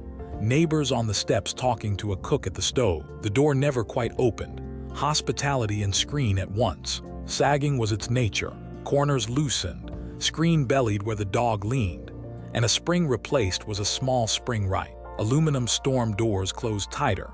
Air conditioning shut the whole question down. And the bang went quiet street by street. Ask anyone over 60 to name the sound of summer, and there is a fair chance you get the screen door. Twice a year, those same houses performed a heavier ritual with their windows. Do you remember number 19? Number 19, storm windows. Twice a year the ladder came out, and the house changed clothes. Fall meant hanging the storm windows, heavy wood-framed panes that had summered in the garage rafters, each one numbered in grease pencil to its own window, because none of them were quite the same size, and Dad carried them up the ladder one at a time, while somebody steadied below, hooking them onto their hangers over the regular sash. A full Saturday of lifting, cussing quietly and puttying, with fingers going numb in the October wind. The reward was real, a still pocket of air between the panes that kept the wind out of the walls all winter, frost blooming on the storm glass in ferns and feathers, while the inside pane stayed merely cold. Spring reversed the whole ceremony, storms down, screens up, and the day the screens went in was as official a start of summer as the last day of school. The system demanded storage, labor, and a head for heights, and a slip storm window was a crash the whole block heard. Combination storm windows with sliding glass and screen tracks ended the seasonal carry in the post-war years. Then double-pane windows ended even that. What ended with it was one of the calendar's honest markers, a house made ready by hand, twice a year, weather acknowledged and answered. Winter in those houses also brought stranger seasonal hardware, including, in a great many 1960s living rooms, a Christmas tree made of metal. Do you remember number 18? Number 18, the aluminum Christmas tree. For a stretch of the late 1950s and 1960s, the American Christmas went silver. The aluminum tree came in a long box, a wooden pole drilled with angled holes, and dozens of paper sleeves, each holding one shimmering branch. An assembly was a family production line, kids sliding branches from sleeves, the tree filling out row by row into a fountain of tinsel needles that caught every light in the room. Lights themselves were forbidden, and the box said so plainly, because stringing electric cords through metal branches was asking for a jolt. So the tree got its magic from the floor, the rotating color wheel, a spotlight behind a disc of colored gels that turned slowly and washed the silver tree red, then gold, then green, then blue, around and around, while the family watched from the couch as if it were television. And in a way it was. Evergleam of Manitowoc, Wisconsin led the industry, and the trees were tidy, fireproof, needle-free, and reusable forever. Virtues that mattered to the people doing the vacuuming. Then taste swung hard back toward the natural, helped along by a certain Christmas special about a scraggly real tree, and the silver forests folded back into their boxes and up into attics. Collectors pay handsomely for them now, wheel included. Families who had one remember the colors moving across the ceiling. Out back of those same houses, another fire burned year-round, and it smelled like every Saturday. Do you remember number 17? Number 17, the burn barrel. At the back of the lot past the garden stood a 55-gallon steel drum, rusted to lacework at the bottom, holes punched in the sides for draft, and it was the household's own sanitation department. Trash pickup was thin or absent in the country and plenty of towns. So what could burn burned. Saturday was the common day for it, and somebody, often a kid who considered it the best chore on the list, carried out the week's paper and boxes, tipped them in and dropped the match, then stood tending it with a rake handle, mesmerized the way all humans are by lawful fire, watching cereal boxes bloom into flame and newspaper pages rise glowing on the heat and sail off over the garden like burning gulls. The smell of a burned barrel going, paper smoke with a bite of cardboard, drifted through American neighborhoods every weekend for decades and said nothing but Saturday. The barrel also kept honest accounts of a family's life, since everything private went in it. Old letters, bank statements, report cards nobody framed. The trouble was real. Cinders on shingle roofs, smoke over the wash line, and what happened when plastics entered the waste stream, and the smoke turned acrid and worse. Municipal pickup spread, burning bans followed, and the barrels rusted down to red rings in the weeds. The chore is gone, and mostly should be. The 10 minutes of watching fire do its work, that part had something. Below ground, those same homesteads kept a room that stayed cool in August without a watt of power. Do you remember number 16? Number 16, the fruit cellar, off the basement behind a plank door, or outside under a mounded roof of earth. The fruit cellar held steady at cool cave temperature all year. No motor, no bill, just dirt and physics doing what refrigeration would later charge for. Shelves lined it, filled with the canning jars, and the floor held bushel baskets and bins. Potatoes in the dark where they would not green, onions in old stockings hung from nails, each onion tied off from the next, so you snipped one free at a time. Apples wrapped individually in newspaper and laid not touching, carrots buried in a box of sand like treasure. The air had a smell you never forget, earth and apples and dust and vinegar, cool on your face the moment the door opened, and being sent down for a jar of tomatoes after dark measured a kid's courage precisely, because the string to the light bulb was always 3 steps into the darkness. In tornado country, the cellar doubled as the storm shelter, and families sat out the sirens on apple crates among the preserves, which meant the safest place in the world smelled like pickles, a fact that rearranged more than one person's sense of comfort for life. Refrigeration and supermarkets emptied the shelves gradually, and the rooms became storage for whatever had no other home. The house above changed with every decade. The cellar stayed 1935 forever, keeping the floors of that house presentable. Meanwhile, fell to a quiet machine that needed no cord at all. Do you remember number 15? Number 15, the carpet sweeper. It leaned in the hall closet between the ironing board and the mop, a flat little machine on a long handle, and for quick work, it beat the vacuum every day of the week. The Bissell carpet sweeper ran on nothing but pushing. Rubber wheels drove a rotating brush inside the low body. The brush flicked crumbs and lint and thread up into its little bins, and the whole operation made only a soft whir and clatter, quiet enough to use while the baby slept or the radio played, ready in the 2 seconds it took to grab it. No cord, no outlet, no hauling the heavy upright out of the closet for 6 crumbs under the table. That was its kingdom, the after-supper crumbs, the tracked in grass, the 10 minutes before company, and mothers ran it over the dining room rug daily, the way sidewalks got swept. Maintenance as rhythm. Kids could work it, which meant kids did, and emptying it was its own small satisfaction, thumbing open the bins over the trash and seeing the machine's honest haul. It could not deep clean and never claimed to, and grit down in the pile, waited for the real vacuum on Saturdays. Vacuums got lighter and cordless and took over the quick jobs too, and the sweeper faded to church fellowship halls and diners, where its soldiers on under tables to this day. Restaurants never gave it up, which tells you the tool was right all along. The floors it groomed got their deep shine from a harder ritual entirely. Do you remember number 14? Number 14, paste wax floors. Hardwood floors and linoleum did not shine on their own, and no spray delivered it either. The shine was manufactured at home on knees, with a flat can of Johnson's paste wax, a cloth, and a Saturday. The can opened with a coin twist to that amber cake and its unmistakable smell. Solvent and beeswax, the official odor of clean in half the houses in America, and the wax went on thin in circles, section by section across a floor cleared of furniture, hazed up as it dried, And then came the buffing, by cloth and forearm in the frugal houses, by the rented electric buffer in the lucky ones, a machine with a mind of its own that walked its operator into the baseboards until they learned its lean. The payoff was real.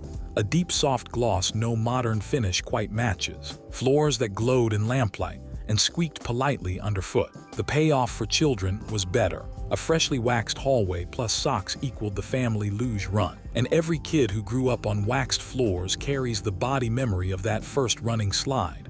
Arms out, past the kitchen door. Wax built up, darkened in corners, and demanded stripping every year or two. Hands and knees work with steel wool that mothers scheduled like surgery. Polyurethane finishes ended the whole cycle.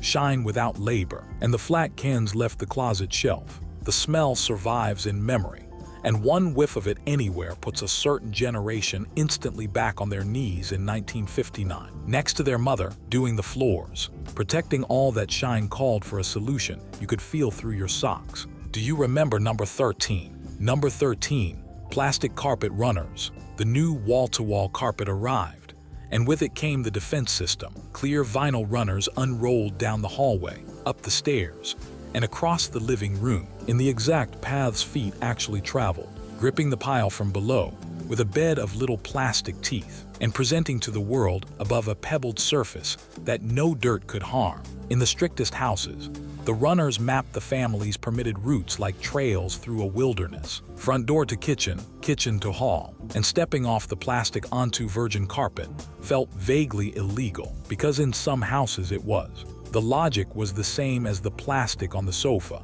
Protection of a major purchase, carpet bought once and expected to serve 25 years. And the runners took the beating, so the pile underneath stayed tall and bright, a fact proven whenever the plastic came up, and revealed a stripe of showroom carpet running through a room of honestly aged pile. Like a photograph of the day it was installed. The costs were sensory. The runners crackled underfoot, sweated in humidity, curled at the ends into toe catchers, and on a summer day bare feet stuck to them lightly with every step. Cheaper carpet changed the arithmetic, since carpet that would be replaced anyway needed no armor, and tastes moved to hard floors besides. The runners rolled up and left. Under them, that protected stripe stayed new forever, proof of a generation's long game. Displaying the family's treasures, meanwhile, belonged to a glass front cabinet in the living room's place of honor. Do you remember number 12? Number 12, the curio cabinet. In the corner of the living room stood a tall cabinet of glass and polished wood,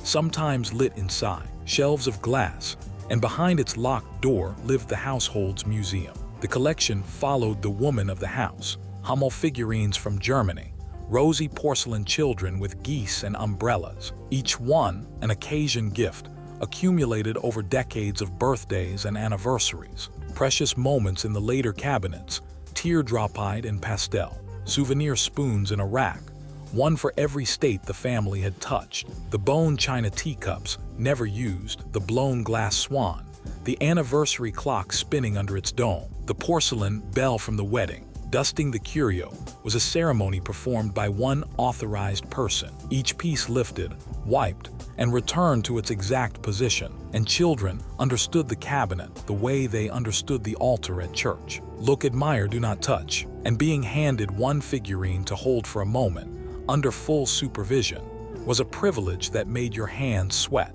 The cabinet said this family has history and keeps it in the light. The market has since said otherwise. The children and grandchildren, downsizing, discovered that the collections commanded a fraction of what was paid, sentiment being non-transferable, and the cabinets themselves go begging at estate sales. Value was never really the point. A lit shelf of small treasures was a life summarized, and the woman dusting them could tell you where every single one came from. Its grander cousin in the dining room guarded something used exactly 4 times a year. Do you remember number 11? Number 11, the china cabinet in the good china. The dining room's tallest piece of furniture existed to guard dishes too good to eat from. Behind its glass doors stood the good china in display formation, plates on edge in their grooves, cups hung on hooks or stacked in 4s, the gravy boat, the covered vegetable dish, the platter big enough to bathe a baby in, a service for 8 or 12,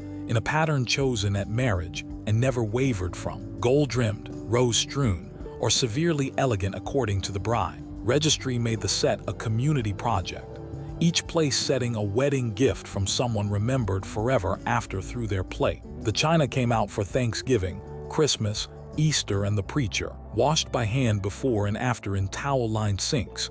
No dishwasher ever, the gold rims forbidding it, and a child promoted to drying the good plates worked under supervision tighter than surgery. The rest of the year, the cabinet held its pose, and the everyday dishes did the living. The system had its critics even then, the daughters who asked why beauty sat locked up 361 days a year. And the modern verdict has been blunt.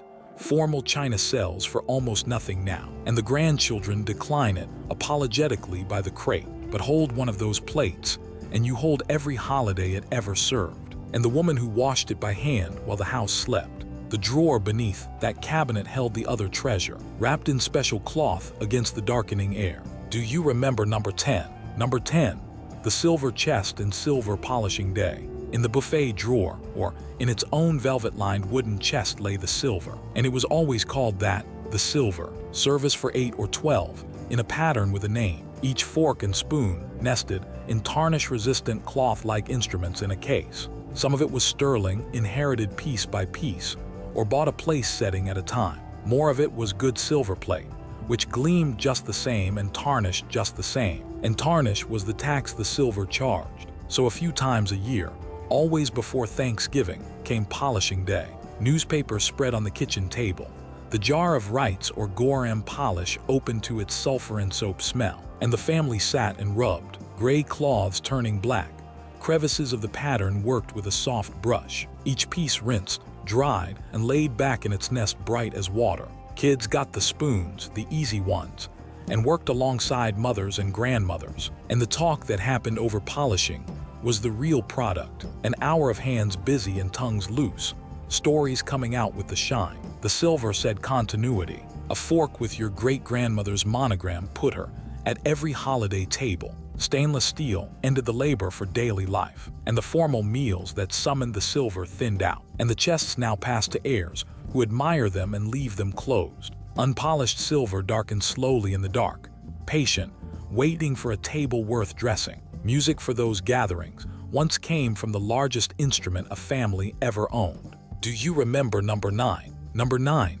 the upright piano. Against the parlor wall stood the piano, an upright of oak or mahogany, bench stuffed with sheet music, a doily and framed photographs across its top, and it was usually the most expensive thing the family owned after the house itself, bought on payments or inherited with a moving cruise curses, because an upright weighed as much as a small car and moved about as willingly. Somebody in the house took lessons, almost always, $1 a week to a neighborhood teacher, and the sound of scales and Fouer Elise, practiced haltingly at 4 in the afternoon, was the sound of 10,000 American blocks at once. The piano earned its floor space on the gathering nights. Christmas carols with the family crowded around, hymns on Sunday evenings in the church-going houses, somebody's aunt who could really play turning the room into a party, the bench seating 2 for duets, and hiding decades of music in its belly. Player pianos in the earlier houses did the work themselves, pedals pumping,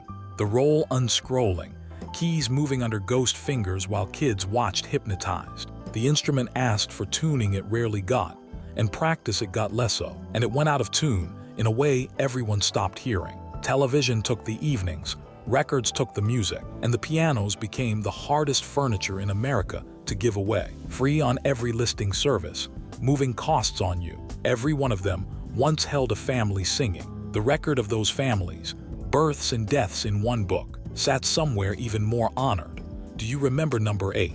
Number 8, the family Bible. On the parlor table or the top of the bureau lay the biggest book the family owned, a Bible the size of a paving stone, leather-bound, brass clasped in the grand ones, gilt-edged, and its holiness was double, scripture in the front and back, and in the middle between the testaments, the family itself. The record pages, births, marriages, deaths, printed in ornamental script, filled slowly in a succession of hands and inks. A great-grandfather's careful copperplate, giving way to a grandmother's schoolroom cursive, each entry dated, the book serving as the family's official archive. In the years before courthouses kept reliable count, and genealogists today treat those pages as primary evidence because they are. The Bible held more than the printed record. Pressed flowers from funerals slept between pages, locks of baby hair in envelopes, obituaries clipped and tucked at the appropriate psalm, a photograph, a war letter, the family's whole sediment settling into scripture. The book came down for readings in the devout houses and stood mostly closed in others, but even the unopened ones were consulted at every birth and every death. The newest name entered, while the ink of grief or joy was still fresh. Smaller Bibles did the daily reading. This one did the remembering. Families scattered. Records moved to government files and then to websites, and the great Bibles landed in antique shops. Family pages still filled. Strangers' ancestors for sale at $40. If your family still has yours, you know exactly where it is. A humbler cloth square served the same families daily, writing in every pocket. Do you remember number 7? Number 7, the handkerchief. Every pocket and every purse carried one. A square of cotton or linen, and the handkerchief worked as hard as any object in American life. Men carried white ones, pressed, folded, restocked in drawerfuls every Christmas, because a box set of handkerchiefs was the official gift of last resort, monogrammed for the fancy. Women carried pretty ones, embroidered, lace-edged, scented faintly with the purse they lived in, and a lady's handkerchief had social duties, dabbed at eyes at weddings and funerals, waved goodbye at train platforms, dropped in the old stories to start a courtship. The handkerchief's real work was homelier. It bound skinned knees on the spot, wiped noses and jelly and windshield fog, wrapped a fistful of blackberries, knotted at four corners into an emergency sun hat, cleaned eyeglasses, and mopped a working man's neck in August. And a father producing a clean handkerchief at a child's disaster was as reliable as sunrise. Laundering them was simply part of the wash, boiled white again, ironed flat in the ironing day houses, folded into the drawer. Kleenex arrived selling disposability as hygiene, and it had a case, but the switch was as much about convenience as health, and the cloth square faded from pockets through the 1960s and 1970s, until only the older men still carried one. The suit pocket square survives as pure decoration, a handkerchief that forgot its job. What a man kept in his other hand, or on his head, vanished even more completely. Do you remember number 6? Number 6, the hat rack in the daily hat. Just inside every front door stood the hall tree, or the row of hooks, and on it hung the family's hats, because American adults wore hats, all of them every day, and a man dressed without one was not yet dressed. Fathers wore felt fedoras from Labor Day to Memorial Day, and straw hats through the summer, creased just so brim snapped, and the hat had its own etiquette taught alongside table manners, tipped to ladies, removed indoors, off for the flag and the anthem in church, held over the heart at funerals, and a boy's first proper hat marked a promotion the whole family noticed. Women's hats were their own richer world, pinned to hairdos with pearl-tipped hat pins, refreshed seasonally, stored in round hat boxes stacked on closet shelves, and no woman entered church without one. Gloves to match in the drawer below. The hat rack by the door was the household's arrivals board, who was home readable at a glance by what hung there. The whole institution collapsed with astonishing speed through the 1960s, blamed variously on cars with low rooflines, on youth, and on a bareheaded young president. And by 1970, the daily hat was an old man's habit. The racks emptied. The hat boxes went to attics holding Christmas ornaments, and the hat pins became antiques. Something was lost in the going.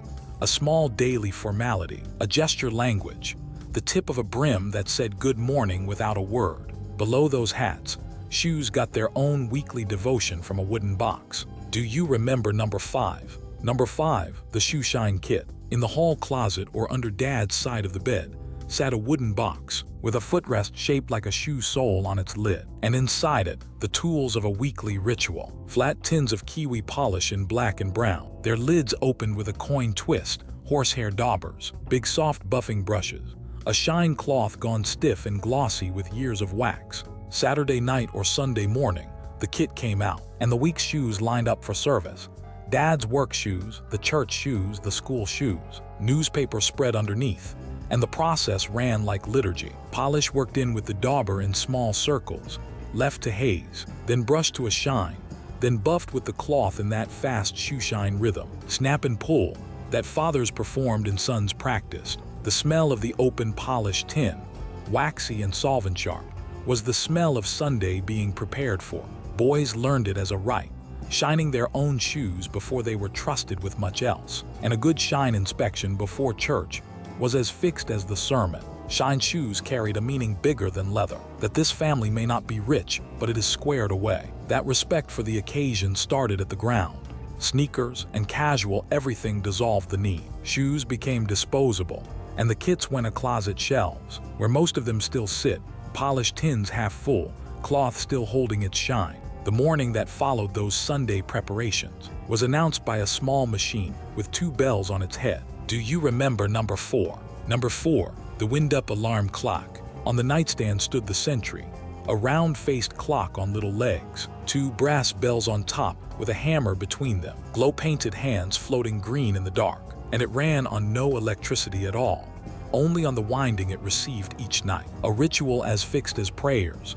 The key turned until the spring pushed back. The alarm set, the clock placed just out of arm's reach by the wise. All night it ticked, a dry, steady heartbeat that filled the quiet bedroom, a sound people fell asleep to for so many years. That silence itself kept some of them awake when the clocks went away. Then morning, and the hammer hit the bells, and there is no gentle way to describe what a wind-up alarm did at 6 a.m. It did not suggest, it detonated, a clattering brass emergency that launched sleepers upright with their hearts pounding, and shutting it off required consciousness, which was the entire design. Big Ben and Baby Ben from West Clocks sat on millions of nightstands, and the clock never failed for a power outage, never blinked 12-0, never needed anything but the wrist that wound it. Its sins were the tick that visitors could not sleep through, and the mercilessness of the bell. Clock radios softened the waking.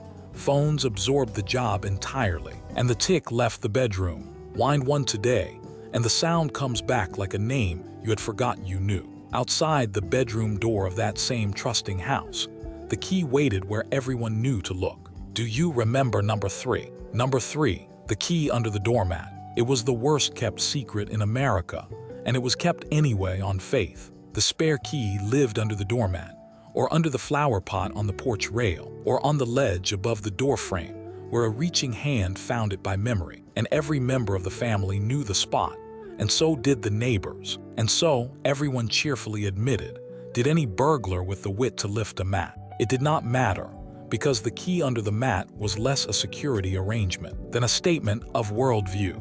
Doors in those neighborhoods locked casually, if at all. Kids came home from school to a door that opened, or fished the key from its spot, let themselves in, and put it back for the next person. Neighbors walked in with a knock that was more announcement than request. Coffee happened in whoever's kitchen was closest, and a family leaving on vacation told the neighbors, who watered the plants and took in the mail using, of course, the key. The system ran on the assumption that the people around you were not a threat, and for a long time, in most places, the assumption held well enough to raise a generation on it. Rising crime rates, then rising fear of crime, which moved faster, ended the practice. And deadbolts, alarm systems, and camera doorbells took the porch. The key is gone from under the mat. What it stood for is the thing worth missing, a neighborhood you could trust at arm's reach. Inside that unlocked door, the biggest piece of furniture in the house knew how to grow. Do you remember number 2? Number 2,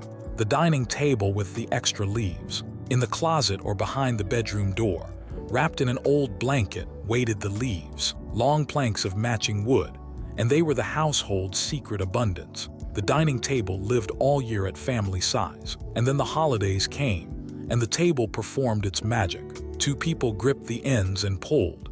The table groaned apart along its hidden track. The gap yawned open, and the leaves dropped into place with a clack, pins finding holes, and suddenly a table for 6 was a table for 10, 12 with the card table welded to its end, under one continuous tablecloth. To fool nobody and please everybody, the open table changed the whole house. It meant company coming, the good china descending, the silver polished, extra chairs conscripted from every bedroom, and the leaf opening itself was a job kids graduated into, steadying the ends while Dad worked the mechanism. Around the full table, the family reached its full size. Grandparents at the ends, cousins elbow to elbow, the year's news and arguments and laughter all seated at once, and the table held every bit of it, then folded back to ordinary when the last car pulled away. Leaves wiped and wrapped and returned to the closet until the next occasion. Household shrank, holidays scattered, and open floor plans traded the dining room for an island with stools.